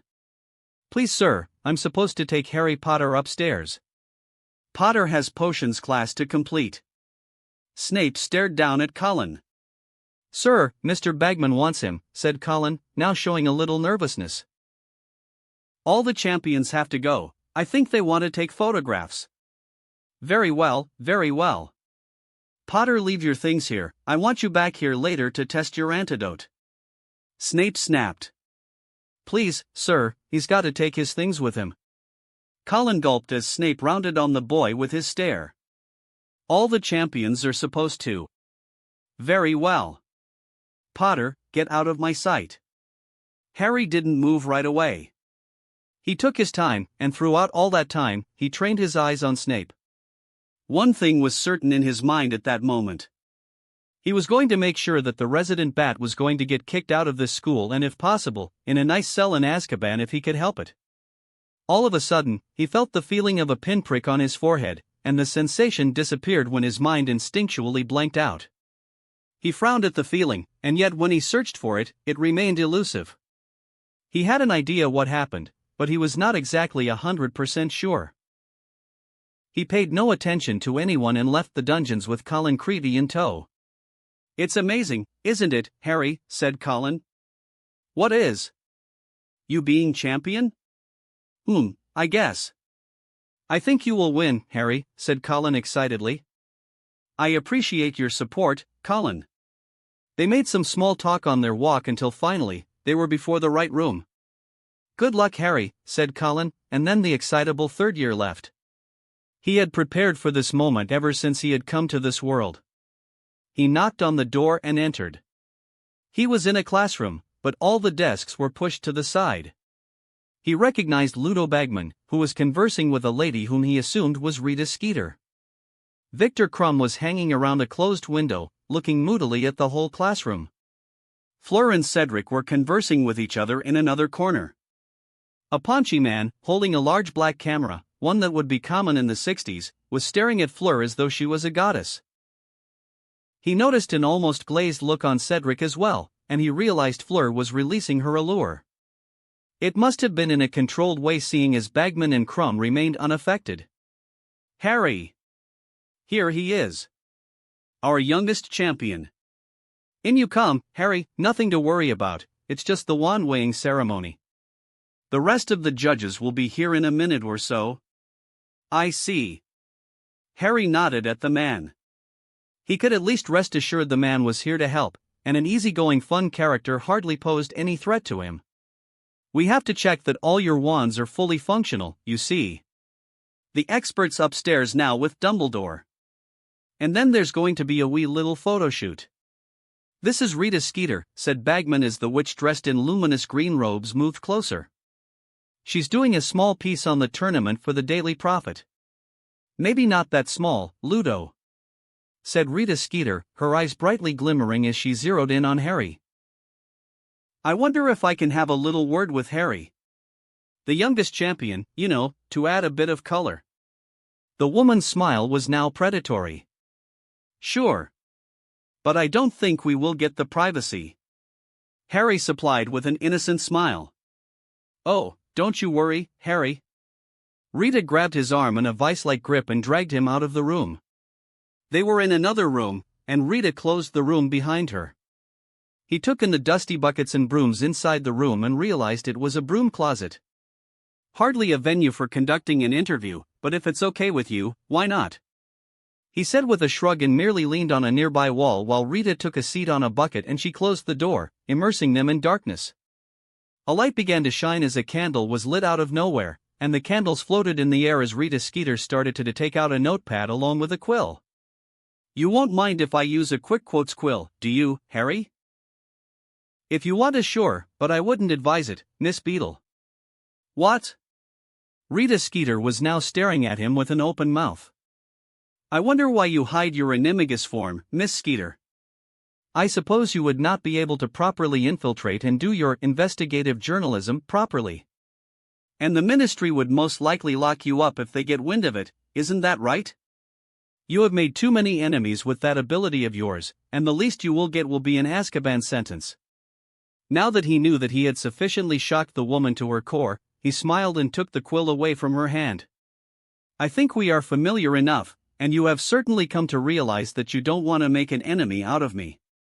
If I know your deepest dark secret that you have not shared with anyone, then there is no reason for you to disbelieve when I say that I am a dangerous foe to my enemies but a good friend to my well-wishers," said Harry, and placed his hand on her shoulder, making Rita Skeeter shiver. "Now, I hope we can be friends, and I always help my friends." "What do you want?" asked Rita, but his wand was now digging into her neck. "Please leave the wand you were trying to pull out from your sleeve. A memory charm won't work on an accomplished occlumens, and unfortunately for you, I am one. Now, be a good girl and leave that wand." He removed the wand from Rita's neck and smiled nastily. "I know you thrive on controversy, and I can deliver you many, Rita. So are you Team Potter, or are you going to be in my enemy camp, in which case I give you my best, but don't come crying to me when the world that you built falls apart around you in the blink of an eye?" The slow nod from Rita Skeeter put a smile on his face, and he began to converse with the woman. As promised, he fed her a controversy, one that suited his plans. A while later, they were back in the room with the champions, and the wand-weighing ceremony commenced without a hitch. Dumbledore was shooting him curious looks throughout the ceremony, but he paid the old man no mind. Ollivander went around and inspected each wand. He was obviously happy with Cedric's wand as it was one of his own. Crumbs and Fleur's wand he was not so fond, but he declared them all in pristine condition. Then came Harry's turn. Ah, yes, Holly and Phoenix Feather. How well I remember, how well. Unusual combination. And Ollivander pressed his ear into the wand. Oh yes. The song is different. The Dominion by the Castor is complete. The Phoenix Feather is singing to your will, Mr. Potter. Exceptionally powerful in the right hand. Ollivander waved the wand, and a jet of water shot out. He promptly declared the wand was in the best shape and handed it over to Harry. A few more photos were taken with the champions together, and Fleur gave him a curious look. He merely raised an eyebrow in question, to which she turned her nose snobbishly. He just shrugged and went his own way when the circus was over. Later that night, he was tired with all the training done in the evening. Exhausted and planning to grab a snack from the kitchen, he stumbled into his dorm to pick up his cloak. He was not so confident in his disillusion charm to hold up after the intensive training he went through. "A letter arrived for you," said Ron from his bed. Harry looked at the Hogwarts owl patiently waiting on his bed. Sure enough, there was a letter in the owl's claw. He picked up the letter, and the owl went its own way. Ron said something snarky, but Harry paid him no mind. He left with the letter in hand after retrieving his cloak. The letter was from Sirius, and soon he was going to meet his godfather. This was something that he had been looking forward to, and he intended to make it a productive conversation. Chapter 6: Harry's Dramatic Monologue. The morning rays of sunlight ought to be peaceful and calming, Harry thought with some disappointment. But to get the warm feeling of some sun on his skin, he ought to finish the last lap of this troublesome exercise. Not that he was confident for some sunlight to shine down on him in this damp, cloudy climate. Nonetheless, one could hold out hope for that miracle to happen. He eyed the rows of monkey bars before him and squared himself for the last lap. His hands shook with strain as he grabbed each bar and began to move forward steadily. His determination to finish the lap spurred him on despite the pain he was feeling in his muscles. Sweat rolled off his body like a river, but finally, he managed to finish the lap. His feet hit the floor and the muscles on his arm relaxed considerably. He sat down on the floor and spread out his limbs to relax his strained muscles and joints. Out of the corner of his eyes, he could see Winky approach him with a tray in her hands. "Thanks, Winky." He took the towel from the tray she offered and began to clean himself. Winky wonders why Master jumped through the bars? He was happy that the elf was getting more comfortable with him. He preferred the two elves to regularly communicate with himself in this fashion, if nothing else for his peace of mind. In some ways, the two elves were little more than slave labor at this point. He had tried to pay the two elves, but they wouldn't accept a canute from him. The only other option was to gift them something and treat them as friends. In that aspect, Dobby was a little more progressive, but he was steering Winky in that same direction. A healthy body facilitates a healthy mind, and a healthy mind produces powerful magic. He answered with a smile before he jumped into the pool, before him taking a few laps in the process. Truly, the Room of Requirement was the best piece of magic he had ever seen. He decided he was going to find a way to replicate this piece of magic, but that was far in the future. He closed his eyes and just floated in the pool, enjoying the peace and quiet. Last day has been quite hectic, and today he knew he was going to face the consequences of his actions. With the move he made with Rita Skeeter, he knew he was exposing himself soon, but he was curious to see how Dumbledore will react. Dumbledore's reaction, if any, would help him construct his future plans.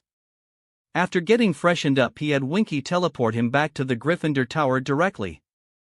Magically and physically exhausted, he was now ready to eat an elephant. He dressed up in the school robes and exited the dorms in a hurry with a starving stomach. On his way to the common room, he met with the Weasley twins and Lee Jordan. "Hey, Harry. We have that little present ready for Malfoy," said George with mischief shining in his eyes. "We are ready when you are. Our slimy friend is going to rue the day he decides to insult our seeker," added Fred with the same amount of excitement shown by his twin.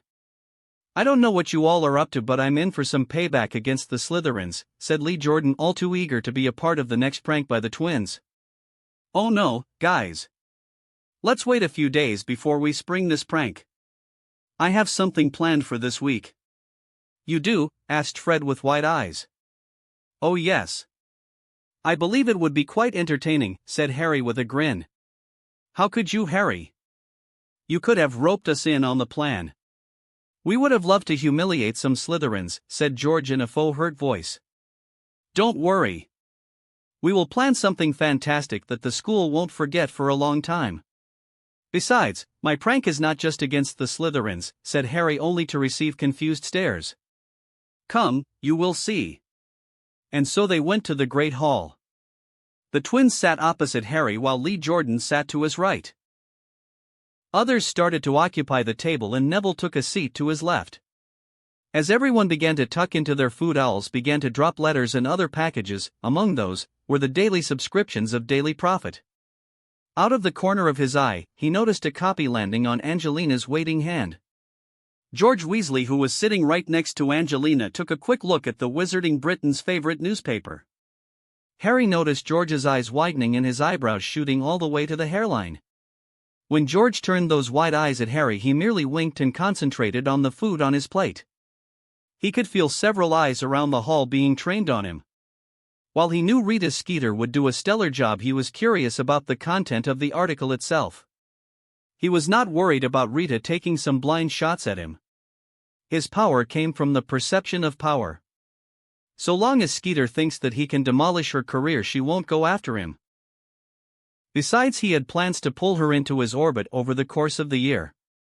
There was no need to confine this new relationship to be based on blackmail. Too much force can only work for so long. He preferred minimal friction when dealing with someone else, especially when that person was useful for his cause. And make no mistake, Rita Skeeter is too useful and would prove to be a good distraction for his enemies. He waited patiently as the Great Hall descended into heated discussions around him. His patience was finally rewarded when he finally managed to procure a copy for himself. The fourth champion speaks out. As my readers know, Hogwarts hosts the Triwizard Tournament, an extremely dangerous magical competition between the three premier schools of Europe: Hogwarts, Boxbatons and Durmstrang.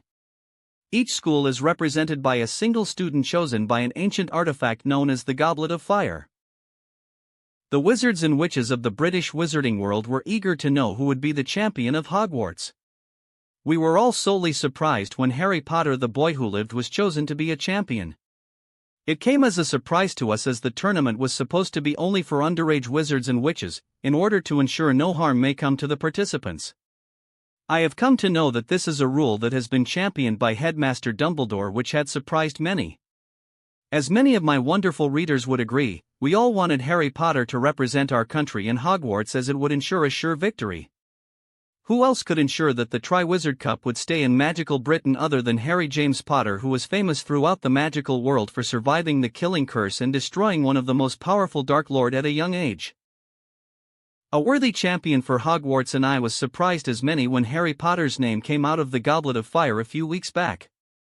There have been many speculations of how this came to be, and the refusal of ministry officials to comment on this matter has only increased the speculation. Even the Hogwarts staff has refused to comment on this matter. Fortunately, I had the unique privilege to get the facts from young Harry Potter himself, whom I was grateful to interview just before the wand-weighing ceremony. For those who are unaware, the wand-weighing ceremony is a tradition followed for hundreds of years from the very first tournament. The champions are required to produce their wand to an impartial judge who would inspect the wand for any faults. It was an honor to participate in this historic ceremony with esteemed personalities like Albus Dumbledore, Ludo Bagman, Garrick Ollivander, and of course Harry Potter himself. Hardly anyone has spoken to Harry Potter in all these years. All that we knew about him are speculations and rumors. The only piece of public exposure Harry Potter ever got was in his second year, when Harry was on the front page of Daily Prophet with Mr. Gilderoy Lockhart. So when I was about to meet the iconic hero of magical Britain, I didn't know what I should expect. I concocted an image of a teenage boy, somewhat arrogant in his fame, who cared for no rules and propriety. It would have been normal, as this is what could be expected from a young boy who grew up so famous before he could string words together in a proper sentence. With his unexpected entry into the tournament, I expected Harry Potter to be something along these lines. And then I saw him enter the room with the other champions. A small boy for his age, but Harry was not lacking in strength. Every step he took was a measured one, which reminded me of a lion, which Harry was admittedly one, seeing as he is in the house of the brave and courageous. Large round glasses was on Harry's nose, but if observed keenly one could see the most beautiful green eyes they would ever see. And of course, on his forehead, hidden under dark locks of hair, lay the scar in the shape of a lightning bolt. It was a reminder of a tragic past and a symbol of power that marked young Harry's and magical Britain's victory over one of the worst Dark Lords of this era. A short conversation with young Harry shattered all my assumptions and misgivings about magical Britain's iconic hero. From then on, it led to one of the most open interviews I have ever conducted in my life. Why did you decide to enter this tournament, Harry? This is a question frequently asked by the student population of Hogwarts. I have an answer which I know to be true, but will be hard to convince those who have already come to conclusions of their own. I didn't enter my name knowingly into the Goblet of Fire. The only people who believe this to be true are Albus Dumbledore, Alastor Moody, Minerva McGonagall, Neville Longbottom, and Hermione Granger. That is an unexpected answer, Harry. Why should anyone believe you? I myself am somewhat skeptical of your claim, but I am sure our readers would love to hear your side of the story. Thank you for giving me a chance to explain myself. Now, I freely admit that I would have liked to compete in the tournament when I first heard about it in September. I am sure almost everyone thought about entering the tournament even when Headmaster Dumbledore made the announcement on the first day. Then Headmaster Dumbledore explained about the age limitation. Like all underage students, I was also disappointed. I was of the opinion the skill and magic ought to be the criteria for admission into the tournament, not age. However, I reiterate and stand by my word that I didn't enter my name into the goblet. There were many underage students that tried to overcome the wards put forth by Headmaster Dumbledore. All of them failed. My name came out of the goblet after Hogwarts already had a champion. Our data Professor Alastor Moody, who was also a former Auror, inspected the goblet and said that the goblet was subverted by a powerful Confundus charm. In his opinion, only a powerful grown wizard could have the skill to perform such a charm and subvert the will of an ancient artifact like the Goblet of Fire. Truly. Yet, not one of them spoken out in your favor, Harry. That may be because no one bothered to ask them relevant questions. Everyone has already assumed that I somehow managed to breach a ward created by the greatest wizard of our time and then somehow tricked an ancient magical artifact like the Goblet of Fire. I strongly suspect someone with a grudge against me or my family have managed to trick the goblet. If I participate, there is a strong chance I will die in one of the tasks or at the very least seriously injured. If I don't, I will lose my magic as the goblet enforces a binding magical contract. A fair point, Harry. But who would want to harm you? I have strong suspicions about two people. One is Severus Snape, the potions professor of Hogwarts, and the other is Igor Karkaroff. Both belong to the terrorist organization known as the Death Eaters. To my understanding, Igor Karkaroff was let go by the British Ministry of Magic for providing information on other Death Eaters. Severus Snape is supposedly a spy for the ministry in this group. Anyone that knows Mr. Snape will doubt this claim, as he hardly behaves like he opposes the ideals upheld by Death Eaters and is hard at work in undermining the resource pool of the Ministry of Magic. Both of these people have ample reasons to hate me. Yet I have never met Igor Karkaroff before this tournament, and thus I hardly know his character. Therefore, I'm willing to give him the benefit of doubt, as it is unclear whether he holds any animosity towards me. What about Severus Snape, Harry? He is your potions professor and has easy access to the goblet, did he not? Yes. Mr. Snape teaches potions in Hogwarts. Ask any student outside of Slytherin House and you will know the true nature of Mr. Snape. There is no single staff in Hogwarts that is so disliked by the student population. I would describe Mr. Snape as an overgrown bully. The man has a personal vendetta against my father for some reason and takes pleasure in insulting me from the very first class. There is one more reason that makes me suspicious of Mr. Snape. The paper that came out of the Goblet of Fire had my name, and I admit that it was my handwriting. But it read Harry Potter, which I use for all my assignments. Otherwise, I use my full name in all my letters and any official documents. The piece of parchment that came out is the same that I use for writing assignments. Someone tore off my written name from one of my submitted assignments and put it in the goblet. Mr. Snape has access to my assignments and the goblet, hence I am suspicious of him. But Harry, Severus Snape has helped in the last war.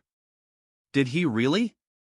What critical information did he pass along to the DMLE that changed the tide of the war?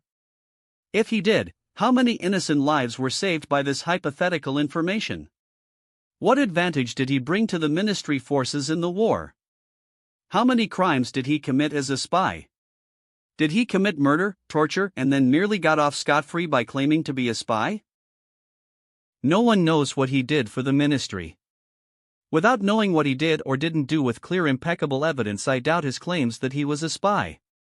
Don't forget the recent Death Eater attack on the Quidditch World Cup. This is impeccable proof that there are Death Eaters hidden in our society who have evaded capture. But Harry, surely the attack on the night of the Quidditch World Cup was the work of Sirius Black? Ah, yes. The new scapegoat to all the wrongs in our society.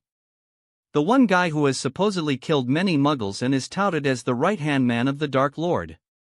Yet I can find no records of a trial of conviction of Sirius Black. It is as if someone just rushed to imprison Sirius Black and tarnish the man's reputation as fast as possible.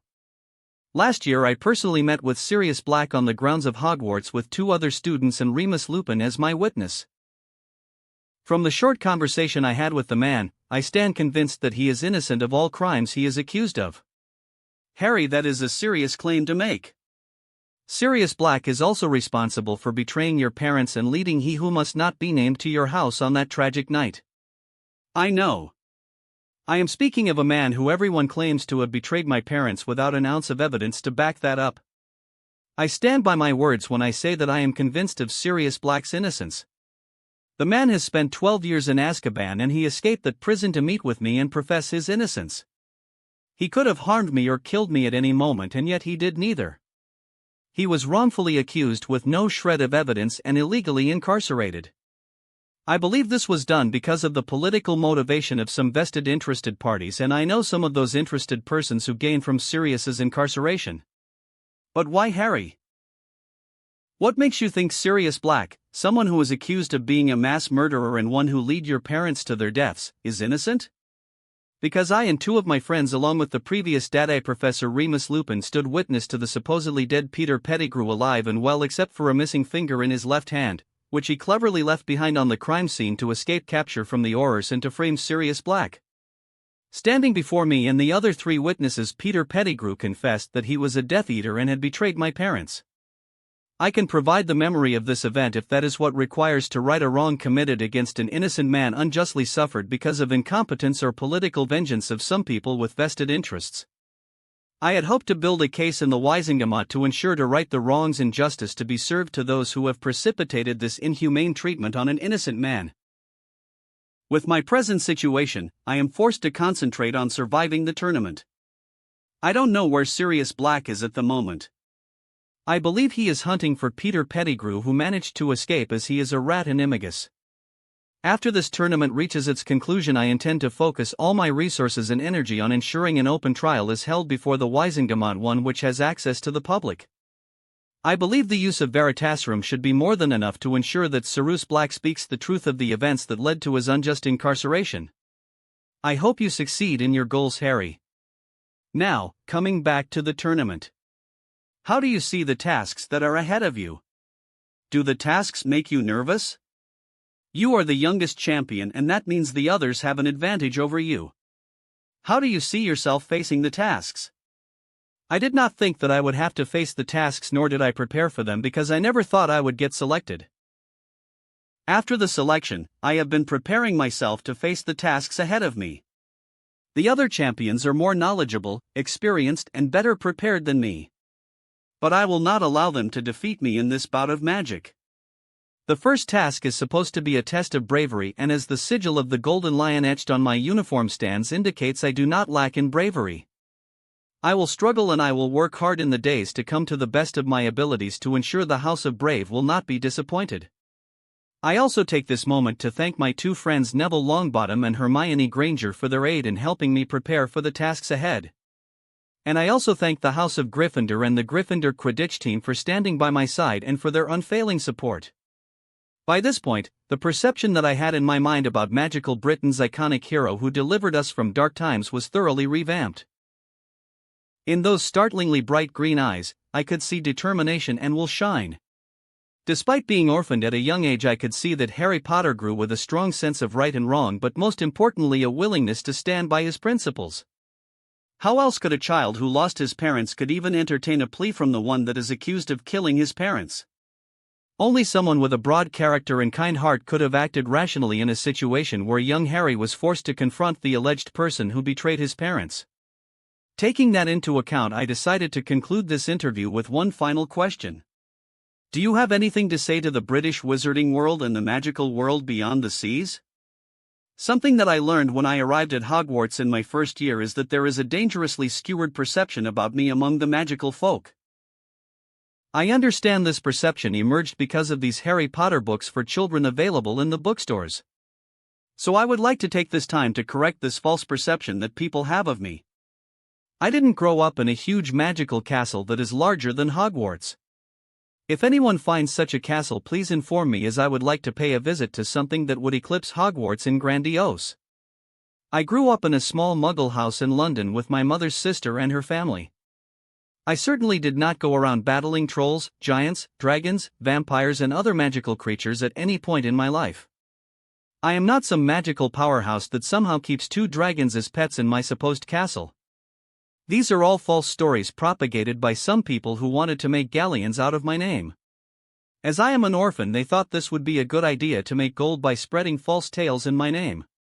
By doing so, they have lied to you and your children all these years.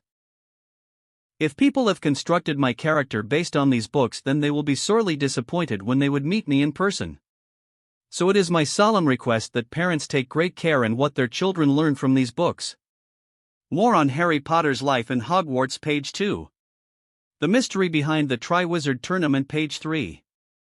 The mysterious disappearance of Bertha Jorkins and her connection to the Triwizard Tournament, page 3. No trial for Sirius Black. Page 5. Where is Peter Pettigrew? Page 6. Grave injustice and gross incompetence from the ministry, or is it something sinister? Page 8. On and on it went, and Harry couldn't be more pleased. This was a work of art, and Skeeter had delivered more than he hoped. The woman had for once in her life used her considerable talents for something good. He was careful to hide how pleased he was and carefully projected a serene expression as he continued to read. Fame had its disadvantages, but it also had its uses. The fault of the original Harry Potter was that he was obsessed with becoming normal, which was a ridiculous concept. What was normal about a boy who could change reality with a simple wave of a piece of wood? Most probably this thought raised from the culmination of abuses Harry Potter suffered at the hands of his relatives. Combine this with the general apathy that he was offered by people like Albus Dumbledore and Minerva McGonagall, who took decisions on his behalf and yet had not shown the decency to check on him or even help him navigate the wizarding world. This was why he trusted not a single staff in Hogwarts, and he would see them all as his enemies. Every action he would take is to strike at two factions that are hostile to him in one form or the other. This doesn't mean he would go out of his way to harm them. But he could care less if his enemies destroyed themselves. He won't sit back and take the bullshit from filth like Dursley's, Snape and Dumbledore. His accusations against Snape and Karkaroff were carefully planned. The people, whether magical or muggle, were sheep. They need someone plausible that would look guilty, and the controversy would surround these individuals even when facts stated otherwise. Otherwise, people would dismiss his accusations as the ravings of a child lashing out at the world. He was confident that won't be the case here. The fact that both Karkaroff and Snape were shady characters would lead credence to his accusations. Truth has no bearing in such conditions. In the absence of clear-cut evidence, the only thing that mattered is whether the accused looked guilty enough. Besides, he was confident Snape and Karkaroff have many enemies just waiting to pounce. This is why the people of magical Britain are convinced Sirius Black is a mass-murdering Death Eater and the right-hand man of Voldemort. After finishing his breakfast, he joined Neville and was on his way to herbology class. There was a marked improvement in how Pomona Sprout was treating him, and he could feel it in the class. Herbology class was shared with Hufflepuffs, but he couldn't yet divine how they were taking it. He was not going to physically find out their mood either. He understood where they were coming from to some extent, so he would give them some leeway. The morning classes went without any incident. He knew that was not going to last, and his instincts were proven right. At noon after lunch, he was stopped by Professor McGonagall. "Mr. Potter, the headmaster would like to see you," she said sternly. "Of course he does," Harry muttered under his breath. Saying a hasty goodbye to Neville and Hermione, he went with McGonagall. The entire journey he remained silent, and thankfully McGonagall also kept her mum. Soon they found themselves before the giant gargoyle that guarded the stairs to the headmaster's office. Ice pops. The gargoyle that guarded the headmaster's office stood aside and they climbed the stairs. As they neared the door of the office, it swung open. "Come in." Harry headed the voice of Dumbledore from inside the office. At one time that voice filled him with awe and respect, but those feelings never came to him at the moment. He stepped into the room knowing that he was entering enemy territory. This was a man that was intending to sacrifice a child for the greater good of the wizarding world. He couldn't care less what the man's reasons are. The only thing that mattered was that he was not going to be pushed around by an old man with a funny hat. Off to the side, he noticed a fuming Severus Snape sporting his death glare. He genuinely wondered how much of this was an act by Snape, or was the guy just a double agent who was looking out for his own interest? "I want Potter expelled for this," Snape demanded with his nostrils flaring in anger. "Please do. That way I can dedicate much of my time and resources to demolish you, Snape." His quick rebuttal plunged the room into silence for a time. It felt as if the reality shifted for a short period of time, and then the world just righted itself in the form of McGonagall. "Mr. Potter, you will address Professor Snape with respect," demanded McGonagall. "Respect is not freely given because of someone's position in society. Respect is earned. This overgrown manchild has verbally abused me and my family from the very first class I attended in my first year. Just yesterday this man has assaulted my mind just as I was asked to appear for the wand-weighing ceremony." He focused his glare on McGonagall, who had gone pale white at his accusation. So you will forgive me when I say I find it highly unlikely that I will respect this man, least of all on your recommendation. You will be spending your entire year in detention for insulting me, Potter." Snape snarled. "In your dreams, Snape." Harry hissed back. "You can assign as much detention as you want, but you won't find me anywhere near your vicinity. I refuse to take any detention or punishment from this bully. If anyone has a problem with it, you may expel me. I will find other schools that are surely better than this one in the European continent." Everyone calmed down. Dumbledore intervened firmly. His usual twinkle in his eyes was gone. "No one will be expelled and no one will be issuing any punishments until the matter at hand is dealt with." The room now descended into silence, and seeing that Dumbledore had established his control, he continued. "Now, I called Harry here to discuss his conversation with Rita Skeeter. Albus, you know that woman is known to exaggerate everything and anything to create controversies," said McGonagall, for once coming quickly to Harry's defense, and then turned on Snape with a furious look. "I am more concerned about Mr. Potter's accusation against you, Professor Snape. How dare you use legilimency on a minor? Minerva, we will come to that matter shortly." "I would like to hear Harry's response, as this is why he was called into my office," said Dumbledore, and nodded happily when McGonagall deflated and looked at Harry. "Rita Skeeter printed the article word for word from my recent conversation with her." "The article is not in any way fabricated, nor is it a lie," said Harry, staring confidently into Dumbledore's eyes. "See? He admits." Snape shouted gleefully. "Severus, please." Those two words from Dumbledore shut up Snape effectively. Dumbledore then focused his attention on Harry, who found the exchange very amusing. "Harry, why did you accuse Professor Snape and Headmaster Karkaroff?" asked Dumbledore in a way that conveyed his deep disappointment. "Have you read the article word by word?" Harry asked instead of answering. "Yes, I have, Harry," Dumbledore said patiently. "Then I need not explain myself any further. My reasons are soundly explained in the interview, and before you go to berate me, Headmaster, need I remind you that Snape tried to have my godfather killed last year? Need I remind you that you stood silent as an innocent man has suffered one of the worst punishment concocted in human history? Need I remind you that you have not lifted a finger to help that innocent man, and you are now sitting here on your seat defending someone like Snape? You are in no position to lecture me on what's right and wrong, Headmaster, and I implore you to instead use your resources on something more productive, as I have lost all faith in you and the faculty of Hogwarts." Harry declared, only to be once again greeted with silence. It was the second time that he made the people in the room speechless, so he knew he was doing great in derailing this conversation, which was the whole point. "Harry, you obviously have many reservations about my actions, and I admit that I may seem like I'm doing nothing. You are a child and you don't understand the intricacies of our world. But don't you think you are being harsh on Professor Snape? You have unleashed what I suspect a wave of hatred against Professor Snape, all on your word. I like how you are dancing around the issues I just raised and pushing a certain agenda. I should have realized that I am speaking with a politician rather than the headmaster of Hogwarts. But I am neither, so I will address your concerns, sir." Saying that, Harry pulled out the Support Cedric Diggory badge he nicked from Malfoy and showed it to the other three occupants of the room. He pressed the badge with his finger and the message changed into "Potter stinks." "If you are all apathetic towards the hostility that I face from this school, then I don't care about the hostility Snape is going to face. Each of you knew the difficulties I am facing in this school, and you have kept your silence till now.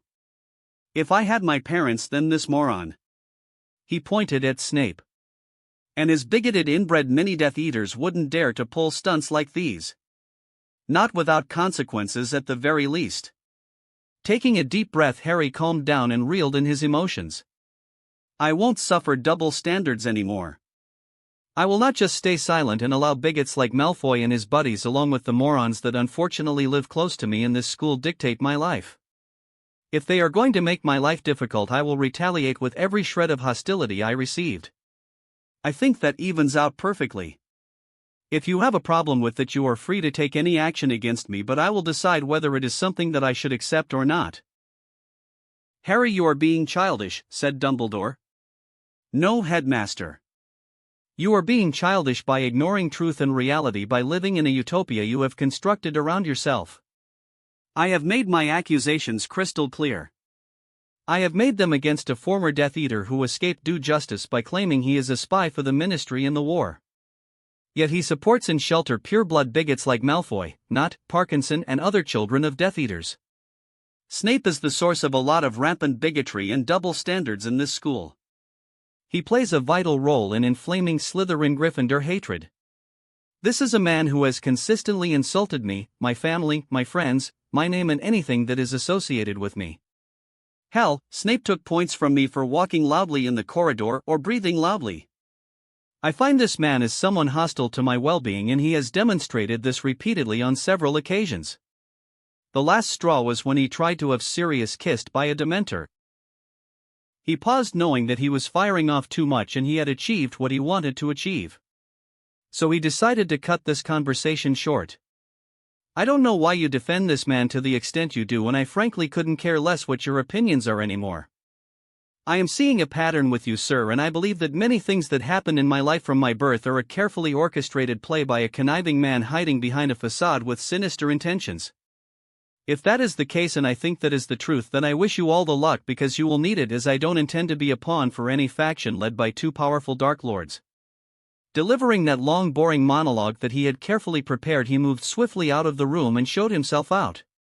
As the door to the headmaster's office closed with a bang behind his back, he could hear the shouting from inside the office and he smiled when he realized that it was from McGonagall. Now, all he had to do was wait for the reaction and then he would know how to move forward. Chapter 7, Some Unexpected Developments. 2 days passed since Harry had his explosive meeting with Dumbledore.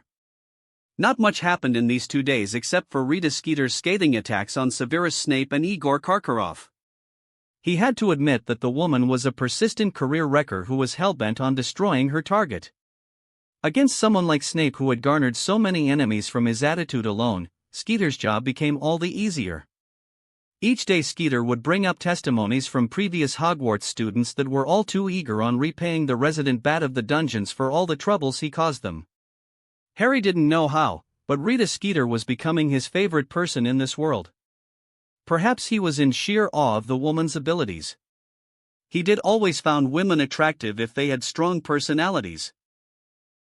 Talent was what he preferred in women, and Rita Skeeter had proven herself extremely talented.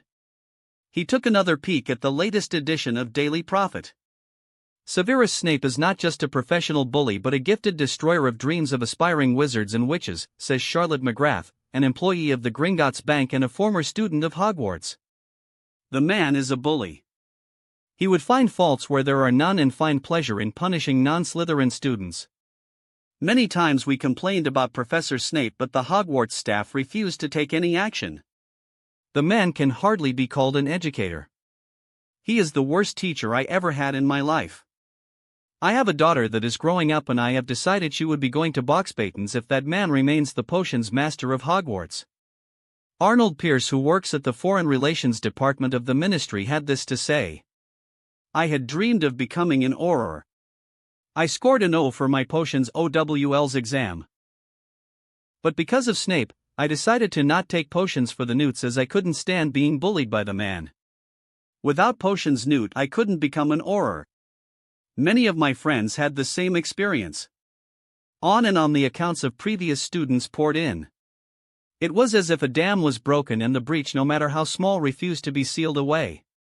Even Igor Karkaroff didn't receive this much bad press.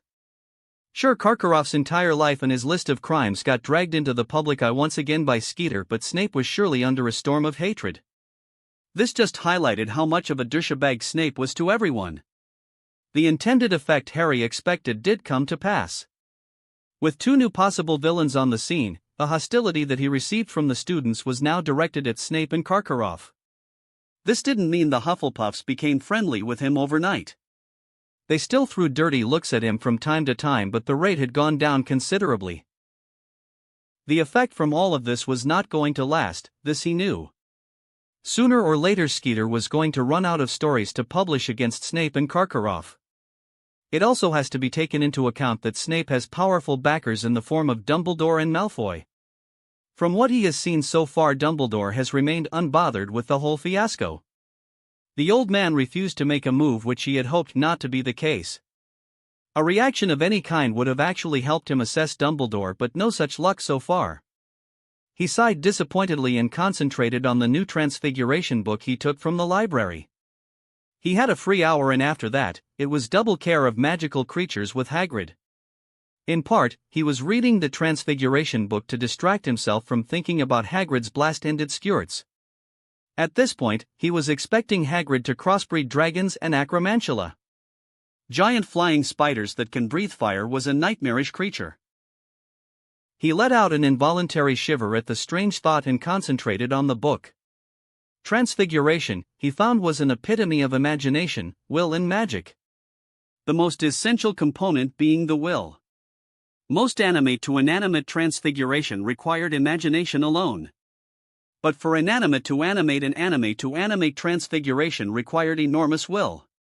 To make a rock into a flying bird truly required tremendous will, as the piece of magic was dealing with creating life even if it was temporary. While exerting will seems to be easy on paper, it was another matter when faced with application. Transfiguration requires changing the natural order on the most basic level, and that requires a certain finesse and discipline. A smudge of hesitation or doubt would make the spell fail, and it would have dangerous results, especially when used on another living being. The spell used by Barty Crouch Jr. on Malfoy, which changed him into a ferret, comes to mind. That sort of transfiguration spell required aptitude that allowed one to exert his/her will upon another sentient being. Harry was not even reading on human transfiguration. His focus was on inanimate to animate transfiguration spells. In his quest for learning elemental spells, he came to realize that there was a point where a lot of spells sort of exhibited the properties of different disciplines of magic. Most of the water spells were modified to perform a higher function, and those spells had elements of transfiguration. One particular spell that he had found from the RR library was extremely useful. Unfortunately, that spell in its base form was not so useful. But a variant of that same spell was certainly powerful enough to be a distraction for the dragon. The spell was mighty difficult to perform, as it required a certain finesse in transfiguration. With transfiguration being his weakest, for some reason he had to prop himself up in the subject. He could see some improvements in classroom practice, but the development remained slow. The one good thing that came out of his research for elemental spells is that he fixed air and water as his go-to element. Both air and water were extremely useful in dealing with a dragon, and they were easy enough to learn. Fire is dangerous to use, and most fire spells are hard to control. Besides, the only fire spell that he was confident to be harmful to a dragon is the Fiendfire Curse. The spell is deemed to be dark magic, and the use of it by anyone under any circumstances is punishable by a hefty fine and a year-long stay in Azkaban. Seeing as he had no interest in saying hello to Dementors anytime soon, he crossed that spell off his list. Lightning was another element that is a sure bet against dragons or any other magical creatures except the Thunderbird. The problem, however, is the inherent danger to the caster of lightning spells. In his brief search so far, he found only 2 lightning-based spells, out of which only one had the necessary power to knock out a dragon. The problem is that the spell has the tendency to destroy the wand or even rebound on the caster. On reading further about the spell, he learned occlumency is a prerequisite for performing the spell safely. This prompted him to avoid the spell altogether for the time being. His recent deflection of Snape's mental probe notwithstanding, he knew very little about occlumency. He was going to read up on the subject soon as possible, as he had no intention to depend on the instinctual occlumency he was gifted from the ROB. There was no telling whether it would work all the time. Having said that, he would only dig deep into occlumency after the first task. Shaking away the distracting thoughts, he focused on the book in his hands. He was so engrossed in the book he didn't even notice Hermione sitting opposite to him at some point. However, he looked up from his book when Hermione cleared her throat. She was looking at him with a disapproving scowl on her face. Hermione has been cross with him following his explosive interview with Rita Skeeter.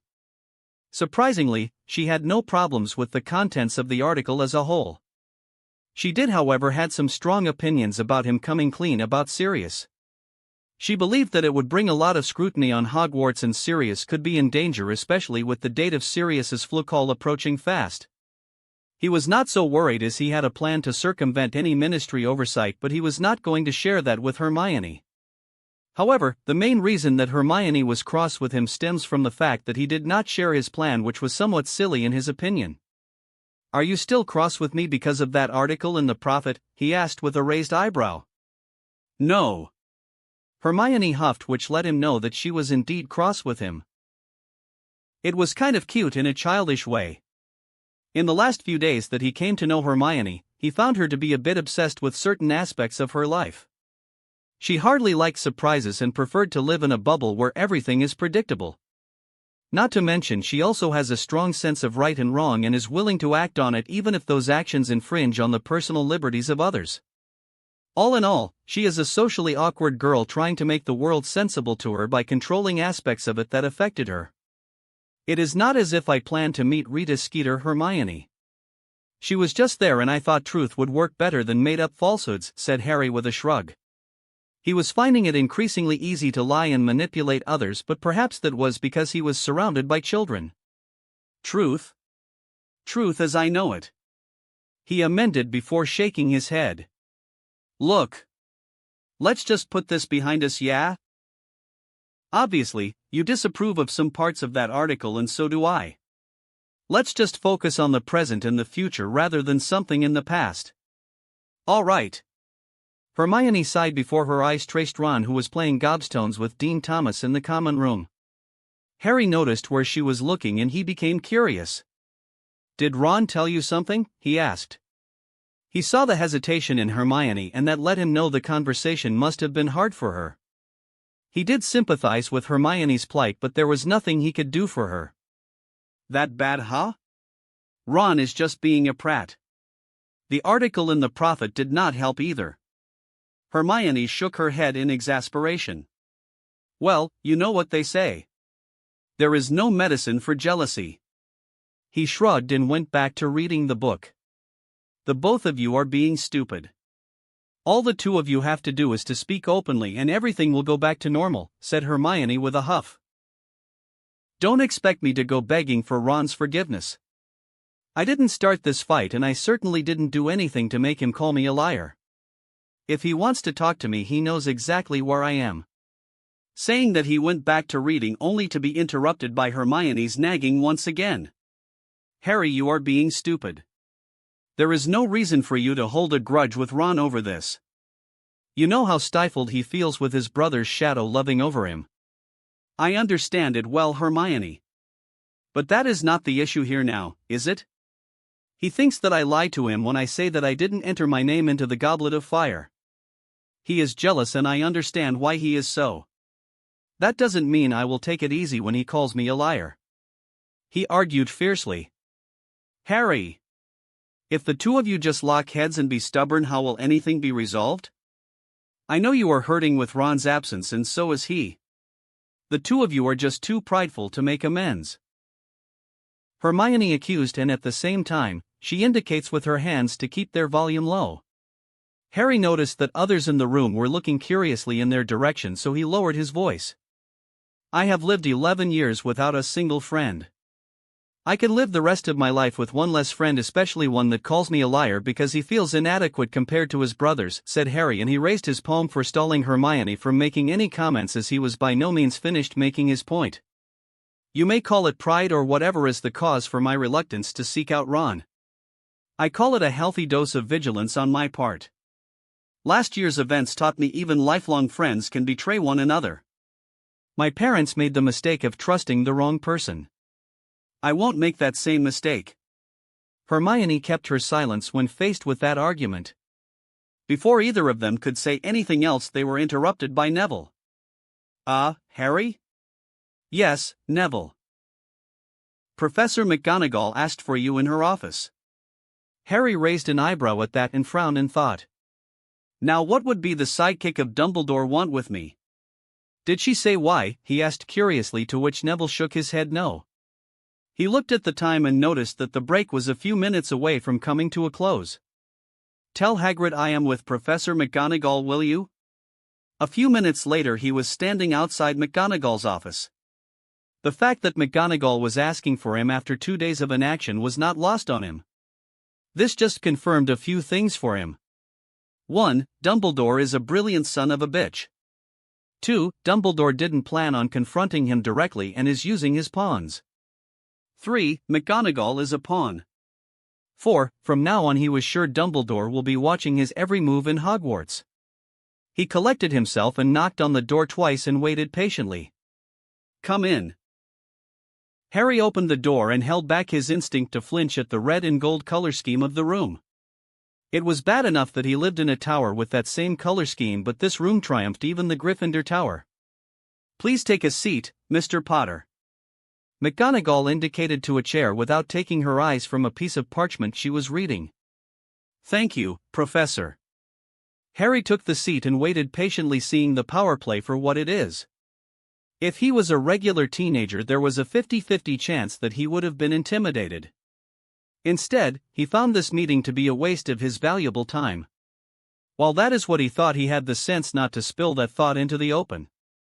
So he waited silently, and the only sound in the office was the sound of a quill running on the parchment. A few minutes into his stay, McGonagall looked up from her parchment. She took a deep breath, set aside her quill and leaned back in her chair. "Mr. Potter, you have raised several issues pertaining to yourself when we met last time in the headmaster's office.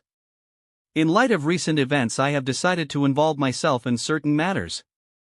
McGonagall paused and Harry remained as impassive as he could, but he was nonetheless surprised. "But before I begin, I would like to hear your thoughts. I understand you have several grievances against the staff, and I would prefer if you were honest with me over the course of this meeting." Harry was pleasantly surprised by this turn of events for a moment. He took some time to curse all those fanfiction stories depicting McGonagall as a blind lackey of Dumbledore. He took a moment to carefully construct his thoughts before responding. He had not thought that McGonagall would seek him out like this. At best, he had hoped McGonagall would have taken some actions to shore up discipline among students, but never this. "I want a public declaration from the staff of Hogwarts that I did not enter my name into the Goblet of Fire." "To be fair, we have not established that fact," said McGonagall neutrally, and Harry felt a smudge of ire rising in his mind, but he dismissed it. "Is that so? Then please provide evidence that would indicate my guilt." He looked expectantly at his head of house, who remained tight-lipped. "Innocent until proven guilty. Considering that you refused to support me when the whole Heir of Slytherin fiasco was going on in the second year, I would appreciate a leap of faith from your side, Professor. I will consider it, and you have my word that this matter will be resolved before the first task." McGonagall promised, to which Harry nodded appreciatively. "Anything else?" "I request that you take action against the students that are wearing the badges that slanders my name and that of my family. If Hogwarts staff do not take action, then you leave me no choice to retaliate to protect the honor of my family." "You will not do anything of that sort, Mr. Potter. Those who are wearing these badges and the one who created them will get the punishment they deserve today itself," said McGonagall, sternly directing a heated glare at him. "If you take action against these students and ensure nothing of this sort will not happen again, then I will conduct myself with discipline and restraint, Professor." He promised, but that was not going to happen. It is in his nature to be vindictive to those who wronged him, and a reality switch was not going to change that aspect of his character. "Is that all, Mr. Potter?" asked McGonagall with a raised eyebrow.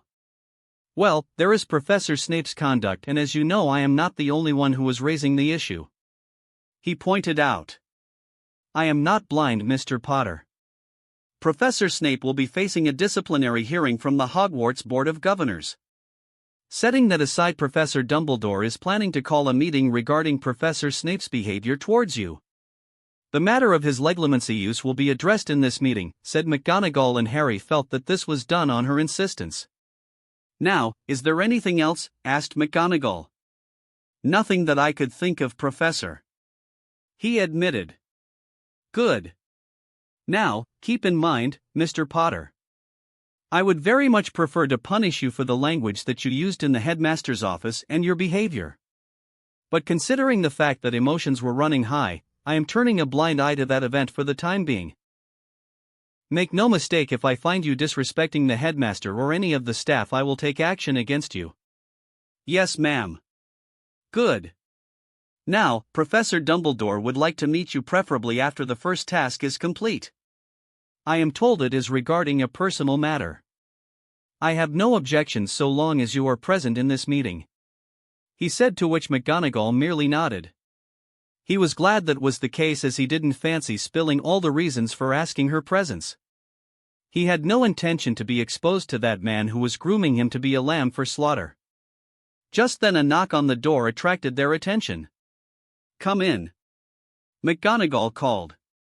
The door opened and Harry was surprised to see that it was Phileas Flitwick, followed by a group of students. Seeing as the green and silver uniform being the most common uniform among the group, he had an inkling where this was going. Although, he noticed a few Hufflepuffs and Ravenclaws among the group. I believe Professor Flitwick already explained why all of you are in my office, McGonagall said as she stood up from her seat, glaring at every student in the group. At that moment Harry thought McGonagall should have had an animagus form of a lioness instead of a cat. Each of you has been found guilty and caught red-handed in the process of slandering a fellow student. Hogwarts does not allow any forms of political campaign, and what you have done through the distribution of this badge comes under this category, said McGonagall as she plucked out a badge from a Slytherin student's cloak. This is a place for learning, not a space for settling your personal vendetta. As such, each of you will lose 50 points for your respective houses. McGonagall's declaration was met with a string of protests, especially from the Slytherin students. From a quick glance, Harry counted more than 10 Slytherins in the group, which means a 500+ point reduction for House Slytherin in one day. While he could care less about some stupid contest for a house cup, the Slytherins certainly cared. Not to mention, these students will be forced to explain to the rest of their house why they are now in the negative just a few months into the academic year. The most shocking development is that even the prefects are involved in this scandalous behavior, said Flitwick in a serious voice. This was the second time that Harry seeing the head of Ravenclaw House abandoning his usual jovial tone. Prefects, remove your badges at once. I believe Hogwarts will no longer be in need of your services, said McGonagall sternly. There was another round of protests, but McGonagall and Flitwick were not budging on the issue. Harry counted 4 perfect badges on McGonagall's desk along with the other badges she confiscated from the students. 3 Slytherins and 1 Hufflepuff lost their positions, which was epic in his opinion. I am aware that Mr. Malfoy distributed the badges.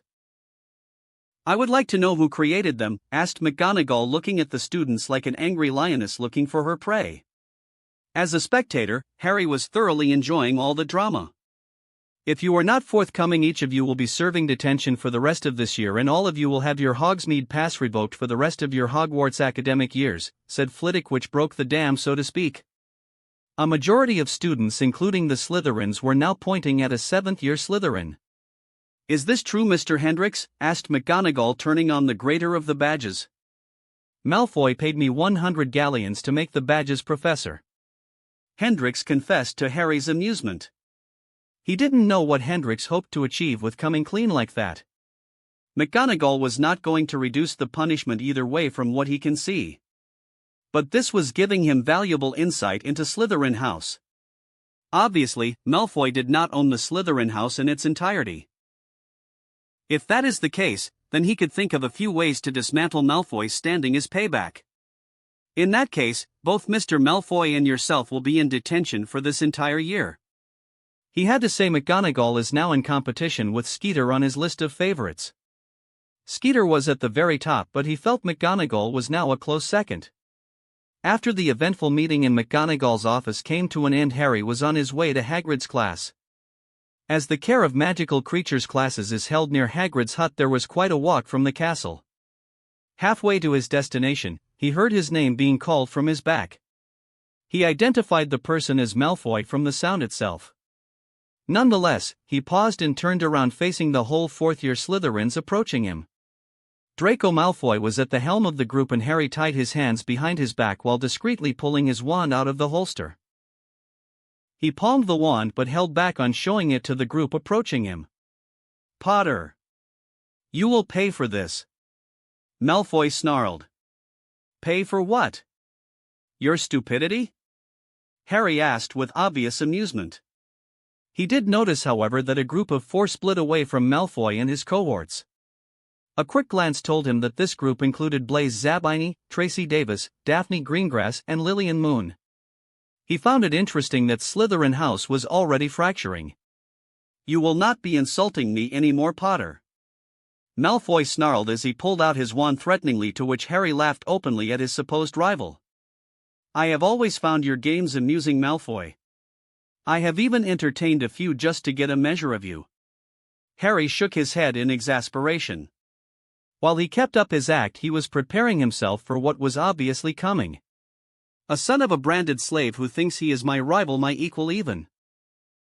You have always put yourself on a higher pedestal, never realizing that a worm can never be king of the forest. That title always remains with a lion. He was purposely goading Malfoy to react. This was the same tactic that Malfoy consistently used on the Real Harry, and then Snape would swoop in for the one-sided punishment. But Snape was not here, and Harry was more than happy when Draco reacted just as planned. Densajo. Harry didn't pull out his wand forward, as there was hardly any need. A shield materialized around him with nary a gesture. Malfoy's spell rebounded with record speed and struck him squarely on his face. Malfoy fell down with a groan, cupping his face. The other Slytherins like Nott, Parkinson, Crabbe, Goyle and Bulstrode raised their wands, but Harry merely brought his wand to his left arm and gave it a flick. The shield around him let out a pulse that knocked away the Slytherins off their feet.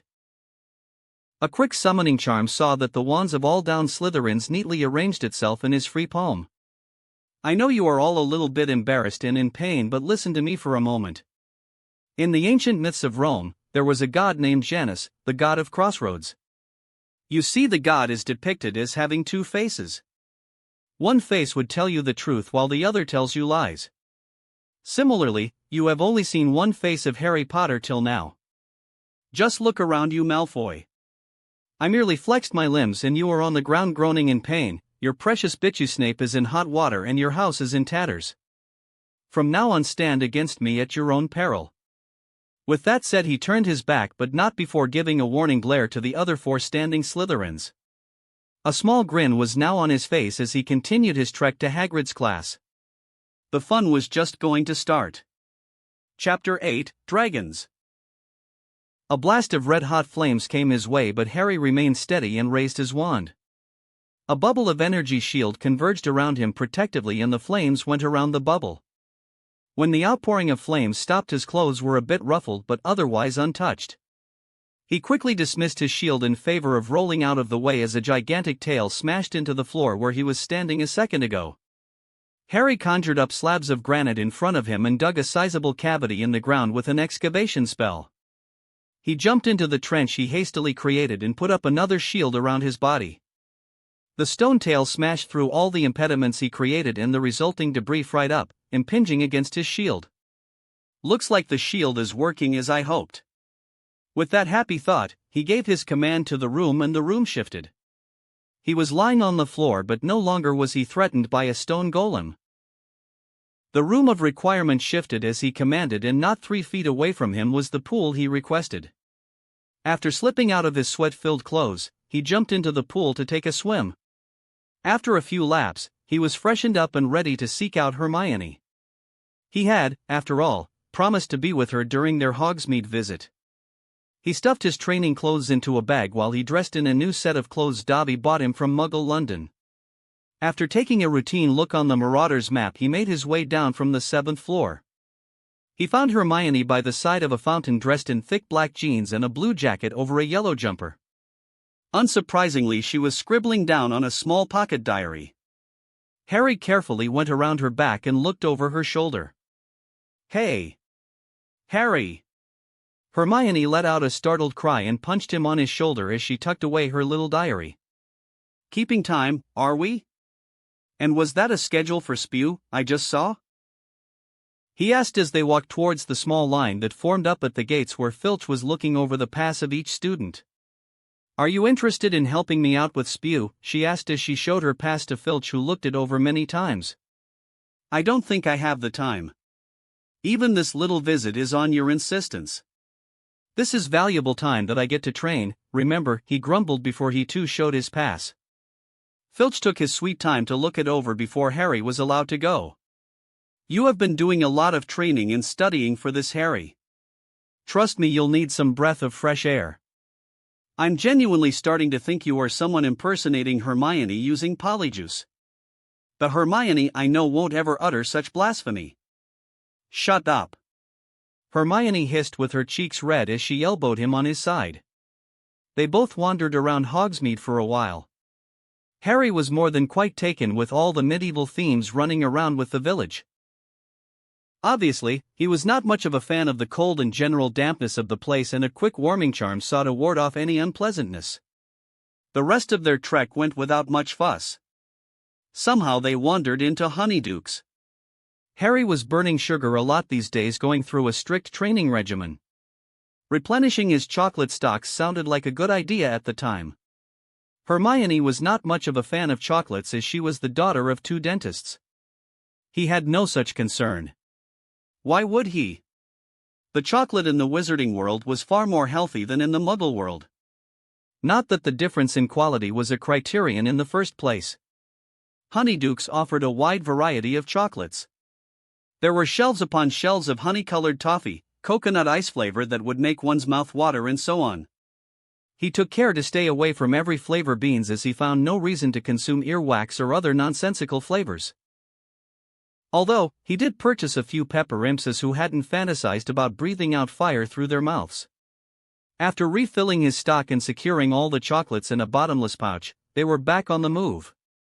The few memories that Harry held of Hogsmeade was marred by the faulty revelation of Sirius Bulk and all that drama of third year. So, this time, he decided to take a good look at what Hogsmeade has to offer. Those memories were sketchy, to begin with. To this end, his next destination was Dervish and Banges, where magical items could be repaired. The owner, Mr. Fabian Hornet, was very enthusiastic to have Harry in the shop. A good thing about avoiding Rita Skeeter's bad press was that he could stick his head out in the open and not get too much distress.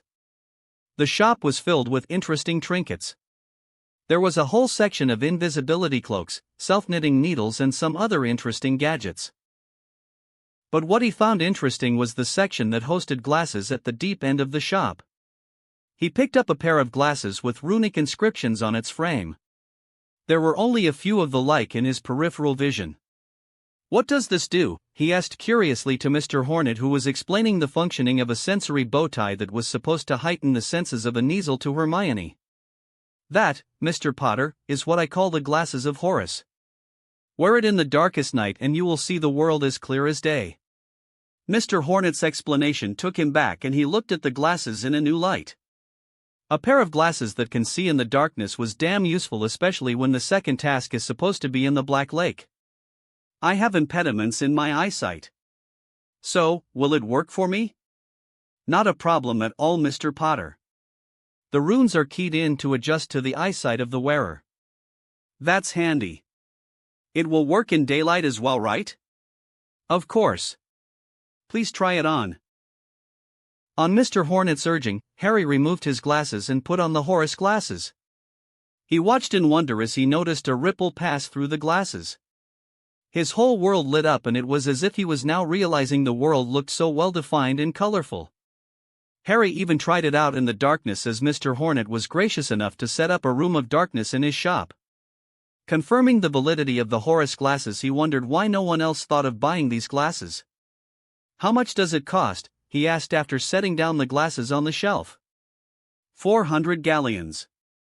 "And it won't work for anyone else, as it can be keyed to your magical signature," explained Mr. Hornet with a pleasant smile.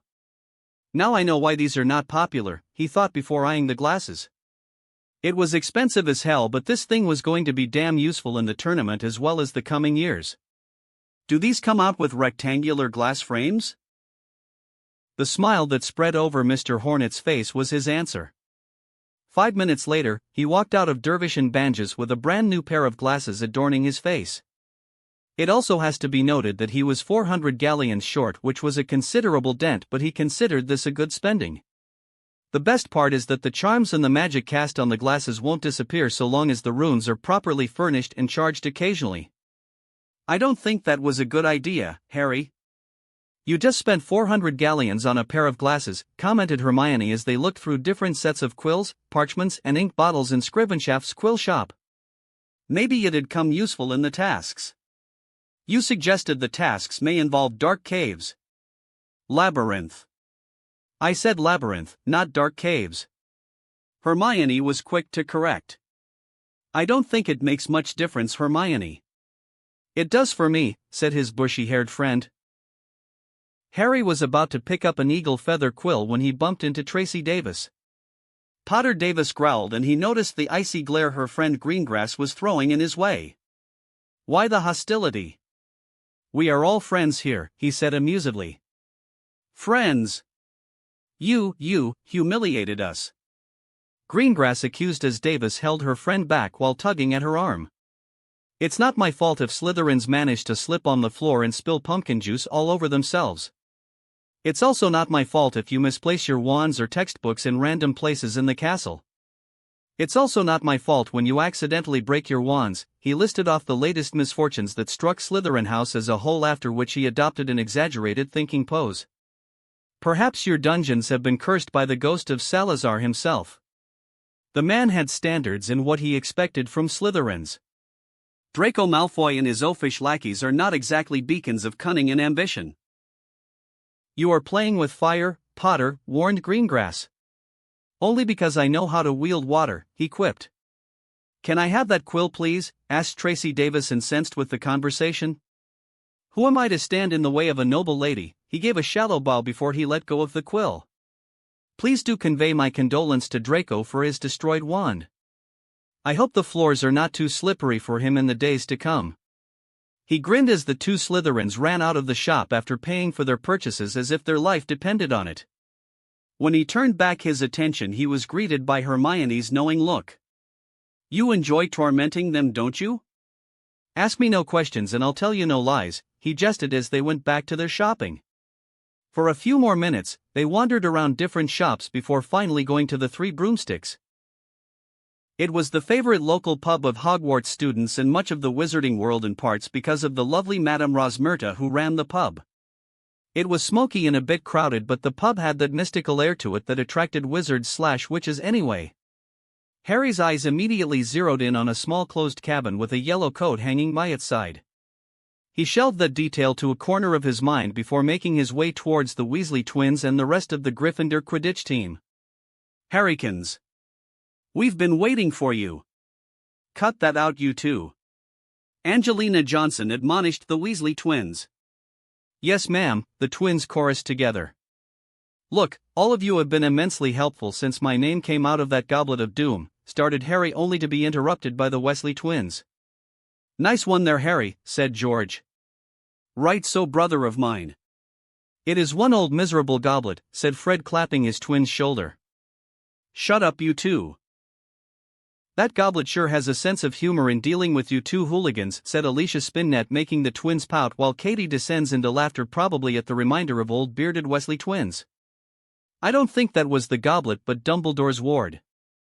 Anyway, the point I was making is that you guys have been a great help. Alicia and Angelina helped me with a lot of transfiguration and Katie helped me with the charms. The twins helped me with dealing with those Slytherins, said Harry, after which he addressed the three others who were not part of the Gryffindor Quidditch team. Hermione and Neville helped me in researching all the spells and magical creatures. Lee Jordan here has been my moral support, not to mention instrumental in alibis. So, thank you all for helping me. Let me say it has been my pleasure in delivering righteous retribution on those Slytherins, Harry, said Lee Jordan, sharing a wicked grin with the Weasley twins. As a thank you, butterbeer's on me, said Harry, which was enough to get bottles popping in numbers. After spending a bit of quality time with the group, Harry carefully sneaked out to the cabin with the yellow coat hanging outside. He slipped in, and inside the cabin was Rita Skeeter. Harry. How've you been? The excitable and friendly tone of the sharp-tongued Skeeter didn't fool him the least bit. I've been fine. Read those articles of yours and I have to say I'm impressed, he said as he took a seat opposite to the career-wrecking writer of the Daily Prophet. I won't be able to maintain writing about Black's innocence anymore. My editor has been getting quite some trouble from the ministry, said Rita before she blanched as Harry directed a cold glare at her face. You will continue to write because you just found new evidence, said Harry as he took out a vial from his jacket pocket. I did? Asked Rita confusedly even as she took the vial from Harry. What's this? That's the memory and definite proof of Peter Pettigrew's continued existence. You can publish the memory in your paper and trust me, it's going to shut up the ministry once and for all. Harry dear, I don't think memories can be published. Rita trailed off as she saw Harry pushing a piece of parchment towards her. What's that? Somnum Cartum. It's a spell designed to transfer memories into portraits. There is a slight modification to the spell and it can be used to transfer the memory into your paper. You came prepared, said Rita as she took the parchment and the vial of memory. She especially loved the pouch of galleons as well. She hadn't dared to ask payment lest Potter decided to out her as an animagus, but the boy was no freeloader. She has been paid for every bit of article that slandered Snape and the ministry. Insofar, she got nothing to complain about from her new employer except for the invisible sword hanging over her neck. I'm fighting a war with an enemy hiding in the darkness. Do you know how the enemy shrouded in darkness is won over? How? By shining a bit of light. Harry made his way through the outskirts of the castle grounds towards Hagrid's hut. The friendly half-giant had asked his presence near midnight at the hut. He knew Moody had a part to play in this little scheme and Harry was more than willing to play the puppet for the time being. Under the safety of the invisibility cloak, he made his way towards Hagrid's hut and knocked on the door twice. The grounds were slumbering under the veil of the night, but Harry could see all as clear as day thanks to the Horus glasses. Cost him a lot of gold to buy the glasses, but it sure is damn useful. You there, Harry? Whispered Hagrid, opening the door and looking around with a lantern. Hey, Hagrid, said Harry, slipping out of the invisibility cloak and carefully stepped into the hut at Hagrid's insistence. So, why am I here?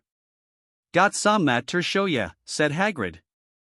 Harry could see Hagrid was overflowing with excitement. He watched as Hagrid went around in the hut smoothing out his hair and coat as if preparing for a guest. Hagrid, are you going out on a date? He asked. Wha? Yes, no, who told you such things, Harry? Hagrid shaking his head rapidly, but the half-giant couldn't hide his rosy cheeks from Harry's eyes. Just guessing, he said with a shrug. Nothing like that, Harry. Come with me, keep quiet and keep yourself covered with that cloak, said Hagrid. Harry followed behind Hagrid towards the Beauxbatons carriage while keeping an eye on his watch. He had a meeting with Sirius coming up and he can't be late for that. Soon they reached the Beauxbatons carriage and Hagrid knocked on the carriage door 3 times. Madame Maxime opened the door. She was wearing a blue simmering dress with a long white shawl wrapped around her massive shoulders. Ah, Hagrid, it is time? Harry watched the two greet cordially and move away from the carriage's perimeter. Soon, it became difficult for Harry to keep up the long strides of the two half-giants as they walked farther and farther away from the carriage and even the Black Lake. As they walked deeper and deeper into the forest, Harry could hear the shouting of men and then came a defeating roar, the roar of a dragon. He carefully stepped around a patch of grass and a column of trees to get a better view. In the distance, he could see 4 full-grown, enormous, vicious-looking dragons. They were sealed off inside a fence separated by charmed metallic bars. The dragons had to be at least 50 feet tall and seemed to enjoy breathing fire all around them. Wizards and witches were running around the 4 creatures trying to handle creatures of destruction incarnate. Hagrid and Madame Maxime went further in, but Harry stayed back. He took a deep breath and looked at each dragon and smiled. He was prepared to take on these beasts. If anything, he only felt relief that he has been preparing to face the true enemy. The terrifying roar, vicious-looking scales, red-hot flames and incredible physical powers of the dragons pale in comparison to the magic I wield at my fingertips. Dragons come in varieties. There is the Hungarian horntail, the most dangerous of dragons among its kind with jet-black scales and spiky tail, standing at 50 feet. Then the common Welsh green standing 20 feet, the more docile of dragons. Then there is the Swedish shortsnout with its blue scales, a dragon famed for its hellish fire standing at 22 feet. The fourth dragon he saw was the Chinese fireball, known for its cunning and agility, standing at 25 feet. All these dragons were dangerous, but he will triumph over them all. He didn't remain a second more in the forest and walked back to the castle. On the way, he watched Karkaroff walking towards the holding grounds for dragons. Harry paused and stooped behind a tree as Karkaroff marched past him without sparing a glance. He aimed his wand from underneath the cloak and sent out a silent stunner. The headmaster of Durmstrang fell over with a thud, stunned. Well, that was easy, he thought amusedly before walking closer to the downed former Death Eater. Always hated the Nazis but never got to kick them on their balls. I will settle for the wizarding version of those fascist peacocks. Harry murmured before giving a clear-cut foot straight to the balls of Karkaroff. He made sure to put the guy under 2 more stunners before creating some stag footsteps on the ground. He doubted Karkaroff will rattle off that he was assaulted in the woods, but to be on the safe side he made it look like there were hoof marks. If someone bothered to look, they would conclude it was a stag or a centaur. After that, he rushed all the way towards Gryffindor Tower, dodging night patrols, portraits and ghosts. Balderdash, he coughed out towards the fat lady, who was snoozing in her frame. If you say so. The fat lady mumbled sleepily before swinging open, allowing him entry into the tower. The common room remained empty, and thankfully he didn't need to set up notice me not wards near the fireplace. He immediately went near the sole light source in the common room and shed off his invisibility cloak. There in the flames sat Sirius' head. The image was so comical and at the same time alien. Never in his life would he have imagined this was possible. To be fair, his very existence was an impossibility, so there is that. Padfoot, how are you doing? This was a man who had spent 12 years in hell, wallowing in misery, guilt and self-loathing for a crime he never committed. Even if Harry had little emotional attachment to the man, he held a lot of respect and pity. The sheer will to continue living even as a hunted man was to be appreciated. This was why he will see Sirius walk a free man and live a long life. That will be his one good deed before he turns the wizarding world on its head and rebuilds it from scratch to fit his needs. But those plans were far in the future, conditional on his survival and the destruction of Voldemort and Dumbledore. Never mind that. How are you? Asked Sirius, his flaming head arched forward with flaming eyebrows scrunched up in concern. Just wait a minute, Padfoot. Harry stood back and called for Dobby. His elvish friend teleported in with a customary pop. Master Harry called for Dobby. Yes. Dobby, trace the flue and do as we planned earlier. Dobby's green eyes zeroed in on the fireplace before popping away. Harry looked into the flames and Sirius was nowhere to be found in the flames. A pop signaled Dobby's return. Did you do it, Dobby? Of course, Master Harry Potter, sir. Dobby did as planned, said the excitable house elf as he offered his hand to Harry. Without hesitation, he took Dobby's hand and he felt a pull on his gut. A minute later he was standing inside the refurbished Chamber of Secrets. Salazar Slytherin's gigantic face was moved away in favor of a large lion head as he preferred. The snake statues were all gone as they were modified to lion statues. All the slime and grime on the floor were washed away. The floors gleamed in the candlelight of the chandeliers that he had Winky install in the former Bleak Chamber. Looking around at the splendor and color, it seems to have worked splendidly. But this was all secondary as he looked at the skeletal man looking around the chamber in awe. The red and gold banners of House Gryffindor seems to have taken Sirius by surprise, and the giant lion statues seem to have brought the man to tears. Welcome back to Hogwarts, Sirius. How did you? Sirius trailed off, looking at himself and the surroundings incomprehensibly.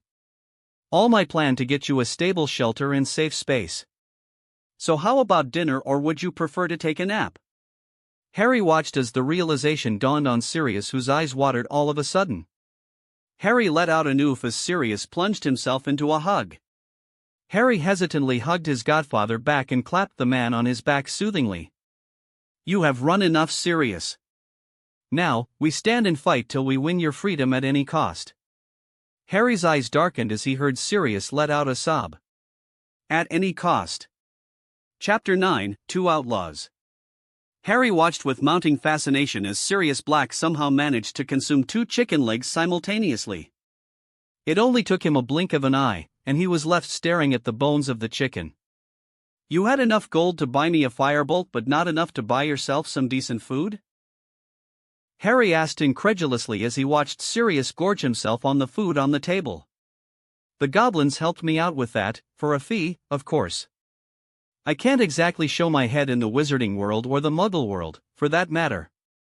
I'm a mass-murdering maniac, remember," said Sirius before stuffing his mouth with slices of fried pork.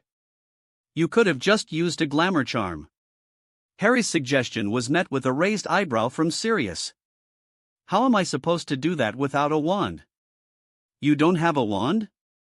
Harry asked, blinking in surprise. "Of course not. I was a prisoner, remember. The goblins can't procure you a wand?" "The ministry prohibits any other creature from possessing a wand, especially the goblins.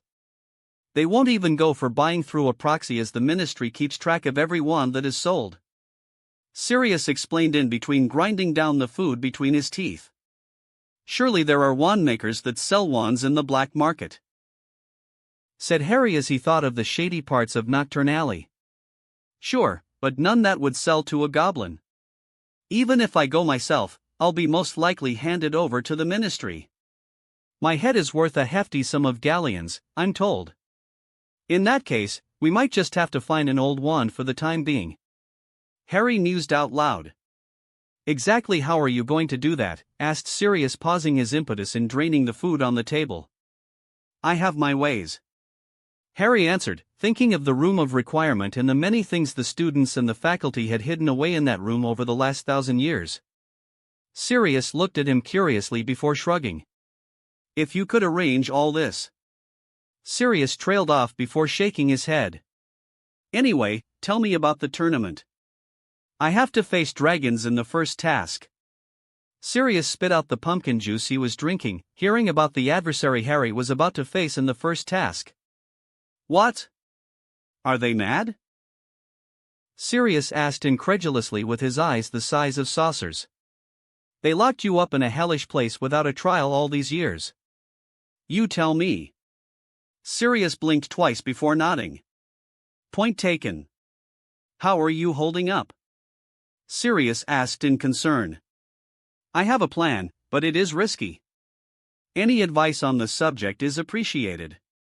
Harry leaned back and took a sip from a warm cup of tea. He could see the wheels behind Sirius's eyes turn. "Well, a direct attack on a dragon is fruitless. It has a thick hide that can resist most magical spells.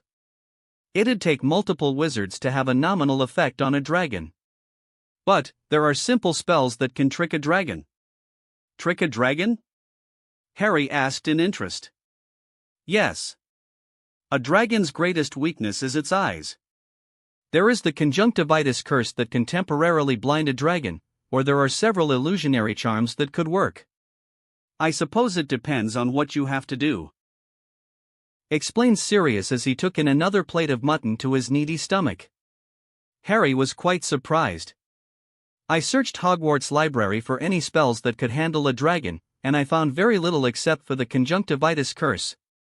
Sirius shook his head as he drained the mutton down with a glass of water. "I'm not surprised. Most of the spells that I know to be of any use against a dragon are from the Black Library." "From your family's library?" "Yes. The Blacks were famous hunters of magical creatures, among other things." Sirius muttered darkly before focusing on his plate full of mutton. "I have 2 more days till the first task." "Think you can teach me some of these spells?" asked Harry. "Sure. There are a few easy ones. Just what was your plan in dealing with the dragons anyway?" "Well, I don't have to deal with dragons. I just have to get past them and retrieve an item, I guess. I plan to use transfiguration and elemental spells to distract the dragon." "Elemental spells are quite hard to master, Harry. Not to mention, they are quite dangerous," Sirius warned. "I know. Which is why I stuck to water and air. Even those elements can be dangerous. The drain on magic is too deep sometimes. People have died trying to use these spells." "I've encountered few problems so far," said Harry, with a shrug of his shoulders. Thank Merlin, that's the case," Sirius muttered. Before anything else could be said, Winky appeared with a pop. "Master Harry's Bucky friend is safe in the Forbidden Forest." Harry stared blankly at Winky for a minute before he connected the dots.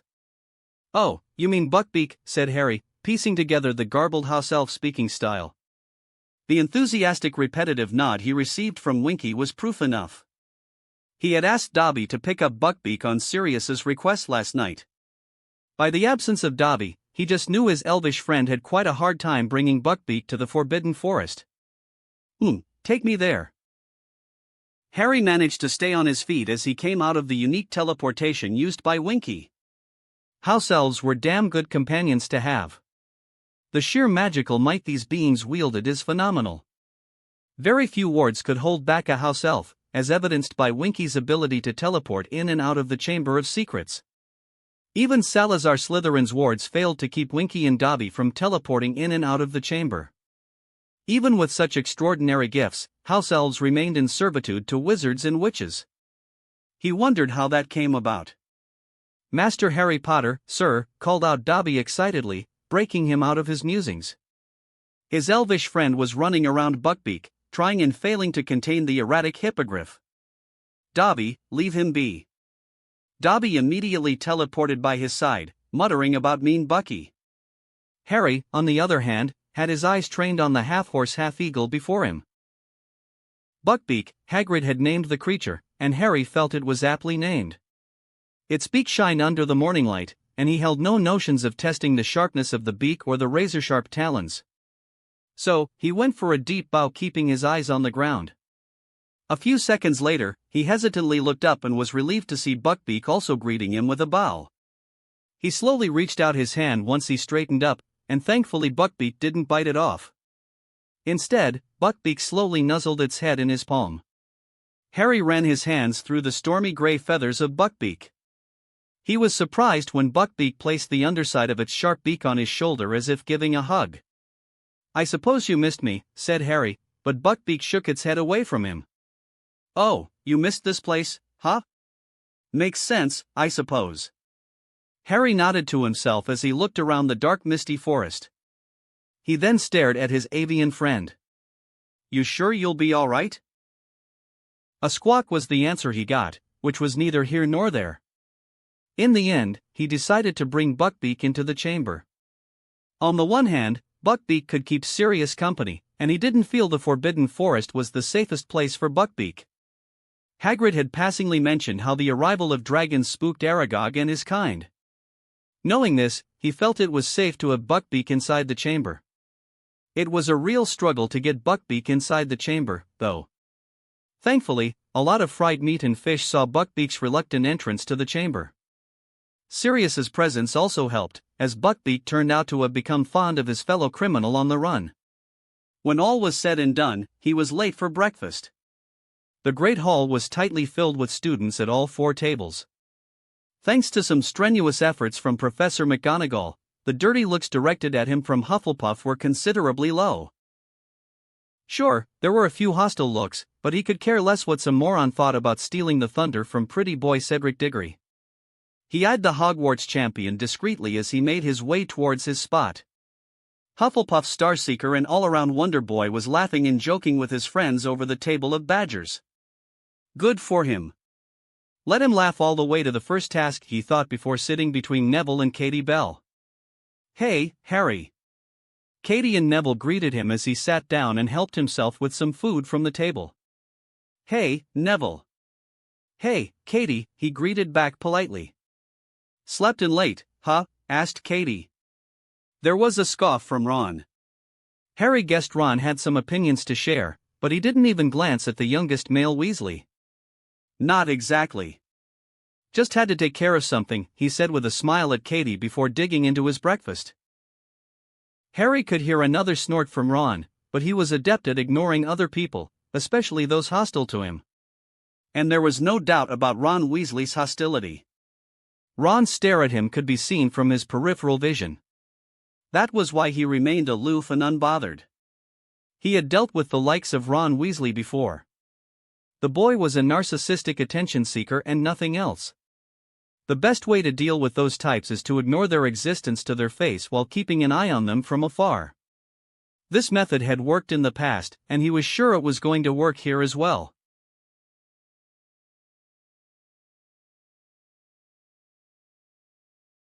He made small talk with Neville, who was excited about procuring a pot of fluxweed from Dogweed and Deathcap, a herbology shop in Hogsmeade. The plant was difficult to grow, and Neville had tried many times to grow the plant unsuccessfully in his garden. Salves from the plant could apparently mend broken bones and skin. Harry also distinctly remembered the magical plant was an essential ingredient in Polyjuice potion. As Neville regaled the struggles he went through to grow the plant, Harry discreetly searched the prophet for any exciting news. Other than a continuation of bashing Snape and reported sightings of Sirius Black in Romania, of all places, there was nothing else of note. The front page was all about the speculation of the Triwizard Tournament and its first task. He assumed Skeeter was waiting for the inevitable wave of interest in the first task to settle down before breaking the news. It was a clever ploy that would only help him much more if he outperformed every other champion. Not to mention, Bartemius Crouch would be the star of the day when the memory would get published. After all, the man was the head of DMLE when Sirius was thrown into Azkaban without a trial. Harry held no doubt that Fudge would spin the whole situation to put the blame on Crouch. Speaking of Sirius, he thought of his godfather's offer to help. While he appreciated any help Sirius could bring to the table, he was already prepared to manage a dragon. There were two plans in his hand. Plan A called for a show where he used his performance to dazzle the crowd and take the egg. Plan B calls for a straight-out attack that neutralizes the threat posed by the dragon and quickly takes the egg without much hype. Putting thoughts of plans out of his mind, he searched for the Durmstrang and Beauxbatons champions. Both of them were sporting less approachable looks on their faces. In Crumb's case, the brooding frown was always a permanent state, so there were no surprises there. Fleur, however, was easily disturbed, and it showed on her face. Knowing that they were going up against a dragon in 2 days would do that to anyone, he reckoned. Even now, he felt goosebumps whenever he thought of the gigantic fire-breathing creatures. If he felt like that despite knowing in advance and preparing all this time, he could sympathize with the others. It would be one hell of an evening on the coming Tuesday. Quickly finishing his breakfast and having half a glass of pumpkin juice, he was out of the Great Hall. He mouthed a hasty goodbye to Hermione and whispered later to his friend, knowing she was curious about what happened with Sirius last night. He just thought more training was to be the priority before anything else. Besides, he could fill her in towards the afternoon or the evening when he would take a break. Till then, he was busy, and he had an appointment with Madame Pomfrey. After all, it'd be remiss of him to expect Sirius would recover his health all on his own. Some inquiries into health-restoring potions would be useful for Sirius and perhaps himself, he thought as he looked down on his short and skinny body. The daily exercise and his increased food consumption have done wonders to his physique, but he was still in possession of a malnutritioned body. The first task would not be that physically taxing, but the second one would be. While he was confident his current regimen was doing some wonders to his body, it was not a bad idea to get a magical boost. Chapter 10, The First Task P1. Harry kept reading the short notes he took in the last Transfiguration class. Fuoritis Metallica was the spell he was looking into. Turning a stone into a wooden teacup was the first spell he learned this year. From there on, he learned a progression of variant spells that performed along the same lines. There was one that turned a wooden cup into a stone cup. Another spell turned the stone cup into a clay cup. Another variant spell helped in turning a stone into a ceramic cup, and finally, there was Fuoritis Metallica and its variants. This spell focused on turning an object into metal. The spell was an extension of a select family of spells that would come useful in the first task. "I hope each of you has read about the spell," said McGonagall as she looked over her glasses at the class. There were murmurs of assent as Harry's classmates shuffled around their textbooks and parchments. "Very well then. Textbooks away and wands up front." Gryffindors and Hufflepuffs rushed to obey as Professor McGonagall moved into the middle of the class, keeping an eye on the activity of students. "Now, you know the spell you are about to use." "Yes, ma'am," the class chorused. "Good. McGonagall nodded as she walked towards her table and faced the class, taking out her own wand. A counterclockwise spin and a quarter-clockwise spin followed by a tap on the stone before your table will do. Follow my wand movements. Harry followed McGonagall's example and made the necessary wand movements. Good, said McGonagall. Now, look closely. McGonagall moved behind her desk and performed the spell on a small stone sitting on her table. Fluoritis Metallica. The stone on Professor McGonagall's table let out a small shiver before it turned into a steel teacup. Remember, students, uttering the spell and wand movements alone will not do the trick. Imagine yourself with a teacup, said McGonagall as she picked up her cup and showed it to everybody. Picture this cup in your mind when you perform the spell. Keep the image steady and then go through the wand movements. With that said, Professor McGonagall went around the class observing students and helping when necessary. Harry went through the wand movements and used the spell. Voila!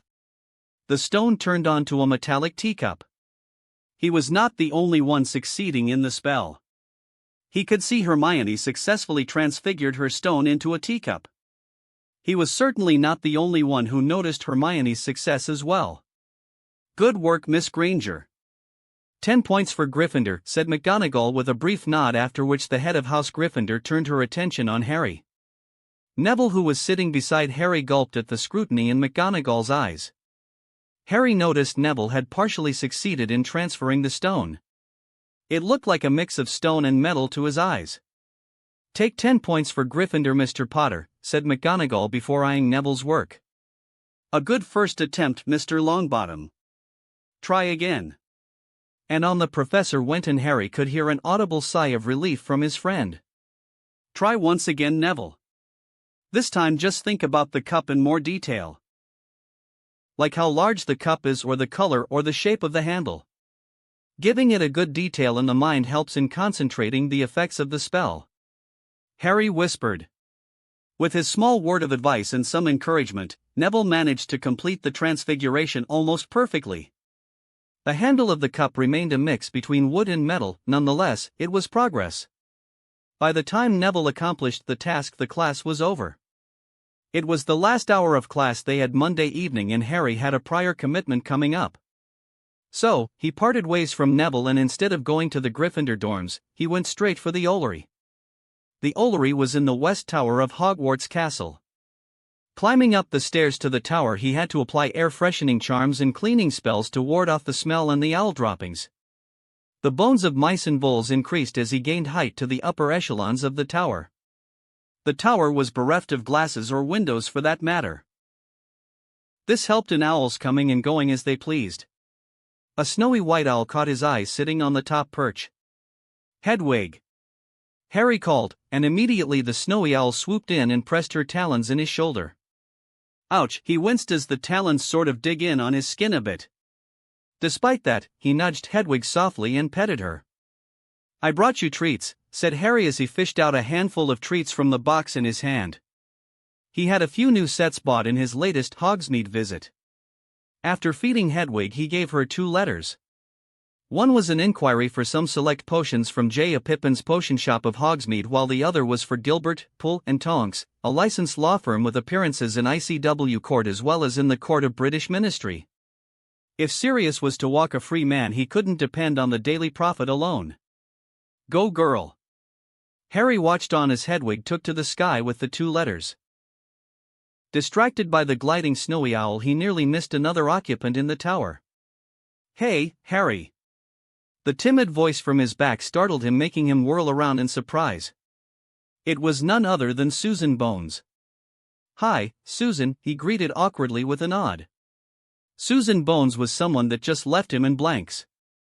To be fair, that's how he felt when he was faced with most of the student population of Hogwarts.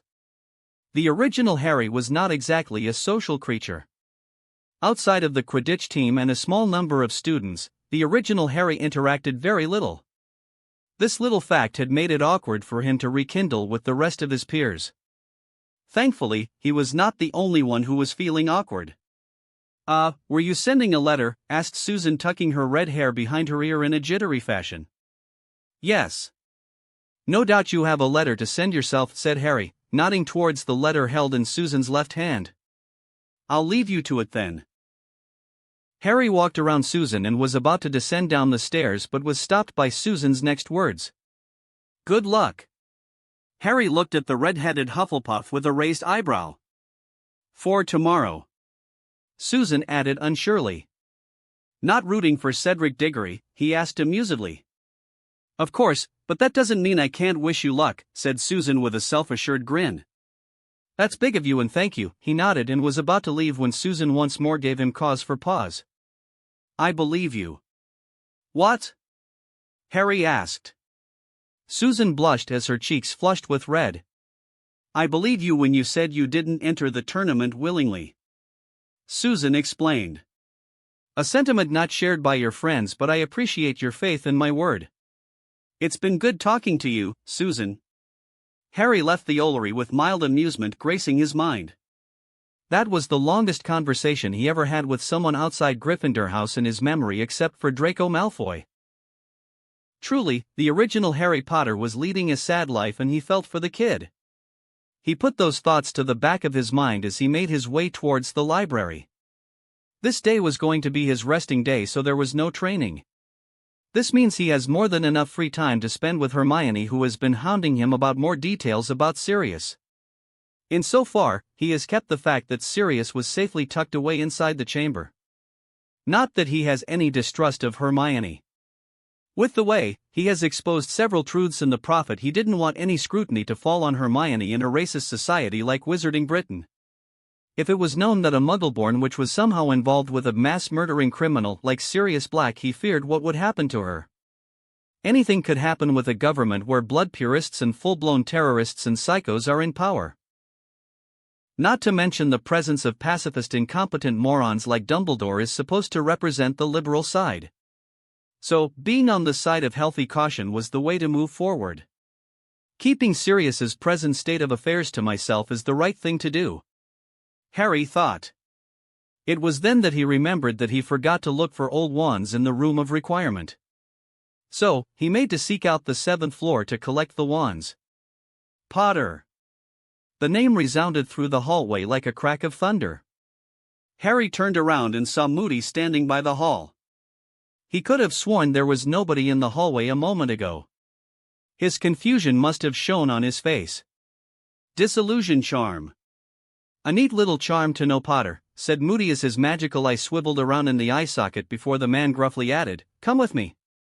While Harry knew another racist moron was impersonating Moody, he went with the man into an abandoned classroom. Sit down, said Moody, and Harry obeyed, remaining silent but ever vigilant of each move the man made within his vicinity. You have a good friend in Hagrid. So, found out about the dragons, have you? I stumbled upon the dragons in passing, yes. Harry carefully framed the answer, watching Moody warily. A regular visitor of the Forbidden Forest, are you? Asked Moody with an amused smirk. Harry remained silent and let Moody direct the flow of conversation. It's all right, said Moody, sitting down on a bench. You wouldn't be the first nor the last to cheat in the Triwizard Tournament. It's a tradition and it will continue to be so, far in the future. I didn't cheat. There is nothing in the rules of the tournament that stipulated I shall not find out about the task beforehand. Moody grinned, and it was a terrible visage to look at. I wasn't accusing you, laddie. I've been telling Dumbledore from the start, the other 2 headmasters won't be as honorable as he is. They want to beat Hogwarts and thereby beat Dumbledore at any cost. Moody laughed harshly, which made Harry a little queasy. Harry could feel a sort of psychotic pleasure in the man's laugh. Perhaps, Crouch Jr. was enjoying the fact that he was hiding right under Dumbledore's nose. So, got any ideas how you're going to get past that dragon tomorrow? Asked Moody. Harry intentionally dragged out his response and then just shrugged his shoulders. Well, I'm not going to tell you, said Moody gruffly. Of course, you are, you piece of inbred racist. Harry thought scornfully. But I'll give you this advice. Play to your strength, said Moody. My strength? Like defense against the dark arts and flying? Harry asked with his eyes blinking confusedly. He hoped he conveyed that emotion properly. Yes. Play to your strengths, Moody said with a satisfied grin. Don't you worry, you prick. I'll be doing exactly that. The next morning in the school was one of great tension and excitement. Classes were to stop at midday, giving all the students time to get down to the dragon's enclosure. Though, no one knew just what awaited them in the area. His fellow Gryffindors were whispering wishes of good luck, and some, like Colin Creevey, were so confident in his absolute victory. It was kind of creepy, but at the same time a confidence booster. While many of the student population has sort of come to terms with the consistent presence of the boy who lived there, were a few that held Harry to a higher standard. Harry was not just a regular wizard. He was the one that survived the unblockable killing curse. He was the one who vanquished Britain's most dangerous Dark Lord, something that even Dumbledore was unable to do. Then there are the generations of witches and wizards growing up hearing ridiculous stories made up about Harry. So, expectations were running high. Then there is the other side of the spectrum. There are those who would love to see him fail, humiliated, or at worst dead. Hope you get crushed out there, Potter, a random Slytherin 7th year had commented in the hallways. Only to stumble head over heels into the floor. It seems you better worry about your crushed nose.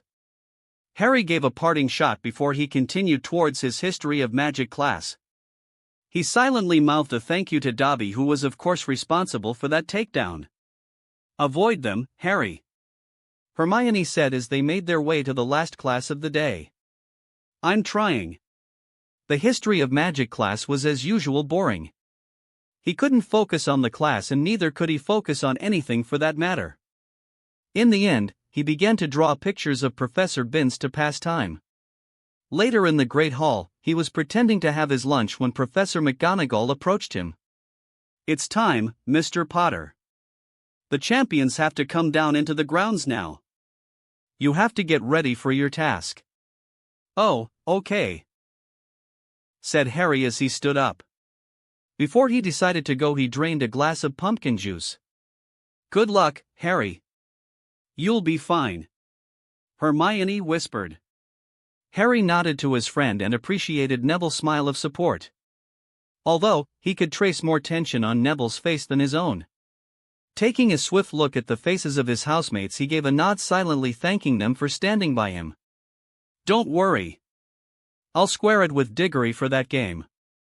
He was rewarded with a slew of slogans of support. You show 'em, Potter. Good luck, Harry. He left behind all of his housemates and walked beside Professor McGonagall. As they crossed into the open grounds, Harry felt the November chill set in. He waved his wand around himself and put a warming charm warding away the cold. Are you all right, Potter? McGonagall inquired softly. Harry looked at his head of house to see genuine concern and a tidbit of fear shining in her eyes. Don't worry, Professor. I'm well prepared, said Harry, with a reassuring grin.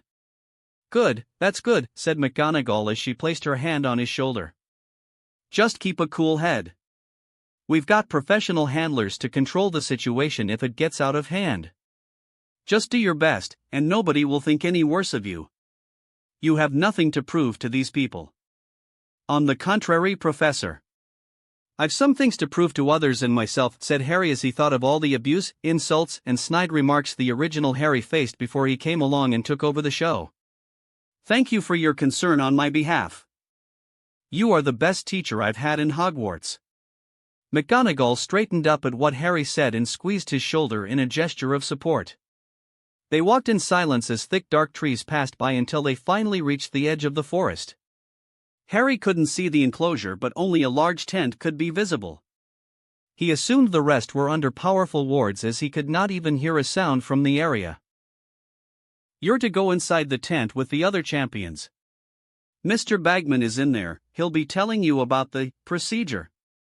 Good luck. Harry took a deep breath before he entered the tent. The first person he saw was Fleur Delacour standing opposite the entrance, looking rather pale, far paler than yesterday. Victor Crumb was at the left of Harry and the Bulgarian seeker was frowning quite heavily into the distance uncertainly. Cedric was pacing to his right and awarded him a nod of greeting which Harry returned. Seeing Cedric had once again reared up his internal battle in the last few days. The struggle was about whether he should have told Cedric about the dragons. Ultimately, he decided against that course of action. Knowing this whole tournament was a sham and any advantage he gives Cedric will only put the Hufflepuff Seeker on the path of Voldemort, Harry decided it was better this way. The dragon handlers can step in if Cedric or any of the champions are in danger. That won't be the case if Cedric or the other two champions end up taking the Triwizard Cup. The solution in this situation is very simple. Beat the three champions in the first two tasks by a considerable margin and Harry could increase the probability of easily taking the cup in the third task. Harry! Jolly-o, said Bagman happily, looking around at him as the man barged into the tent from the other end. Well, it looks like all four champions have assembled and I'm sure you're eager for your tasks. Batman rubbed his hands in excitement and Harry noticed the man's legs had a spring in each step. Now, it's time to fill you in on some details, said Bagman excitedly. When the audience has assembled, I'm going to be offering each of you this bag. Bagman held up a small sack of black silk and shook it close to Fleur's face, who reeled back, startled. Despite the reaction Bagman garnered from the French champion, Bagman continued in his jovial tone. In this bag, there are 4 models of the thing you are about to face in the task before you. They are unique and different, so you will be selecting them at random. Keep everything fair and square, aye? Your task, however, is to collect the golden egg. Harry nodded at Bagman to show that he understood, and then the waiting began. He sat cross-legged on the floor and closed his eyes, keeping his eyes blank. Growing up, he had a bit of a problem with his attention span. A lot of medication and tricks were used to cure this shortcoming until finally meditation sort of clicked. Half an hour meditation each day was a norm, and there was a considerable improvement in his attention span in 1.5 months. Keeping his mind blank, he concentrated solely on exhaling and inhaling. He stayed that way until Bagman shook him awake. Apparently, the time was up. Ladies first, said Bagman, offering the silk bag to Fleur. Fleur put her hand into the bag, pulled out a scaled model of Welsh dragon with a tag that said 2 tied around its neck. Fleur gulped as she stared at the snarling visage of the small dragon before it dissolved into sparks of light. Harry watched Cedric become pale white, reminiscent of a ghost. He was curious whether the Hogwarts champion had it in him to win the task without being forewarned. Harry pulled his attention back to Bagman, who offered the bag next to Crumb, who pulled out the Chinese fireball. It had the number 3 tied around its neck. Crumb just looked down morosely and stepped back. Bagman approached Cedric, who gulped in fear and put his hand into the bag. Cedric came out with the Swedish short snout having the number of 1 on its neck. This left Harry at number 4, and in his hand sat the jet-black Hungarian horntail. The model dissolved away into sparks of light while he listened to Bagman speak. Each of you will face the dragon you picked from the bag in the numerical order as seen on the tags. Now, I'm going to have to leave you in a moment as I'm commentating for the task. Mr. Diggory, you're first. Just go out into the enclosure when you hear a whistle, all right? Now, Harry, could I have a quick word, outside? Of course, Mr. Bagman, said Harry, and followed the excitable man, who walked him out of the tent near a tree outside, and then turned on him with concern shining in his eyes. Feeling all right, Harry? Anything I can do to help? No, thank you, said Harry. Got a plan? Asked Bagman, and then lowered his voice and leaned forward conspiratorially. I don't mind helping you a bit. You are the underdog here. Anything I can do to help? I've got this under control, Mr. Bagman, and thank you for your concern. Oh, no need to thank me, Harry. Only happy to help, smiled Bagman. You sure you are okay? Nobody would know. No, thank you. I've got a plan. Good. Good, Harry. Then the whistle blew. Oh, look at that. I've got to run. Good luck, Harry. Bagman went on his way and Harry returned to the tent. He watched Cedric preparing to go into the enclosure. Good luck, he whispered and patted the Hogwarts champion on the back, which seems to have restored a bit of life to Cedric's face. Harry sat cross-legged on the floor as Cedric made his way into the enclosure. Seconds later he could make out the roar of the crowd and the task began in earnest. Now, the long wait began. That's it for this part. If you enjoyed the video, please make sure to like, share and subscribe, it really helps the channel out.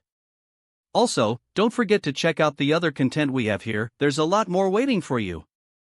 Thanks for watching, and I'll see you next time.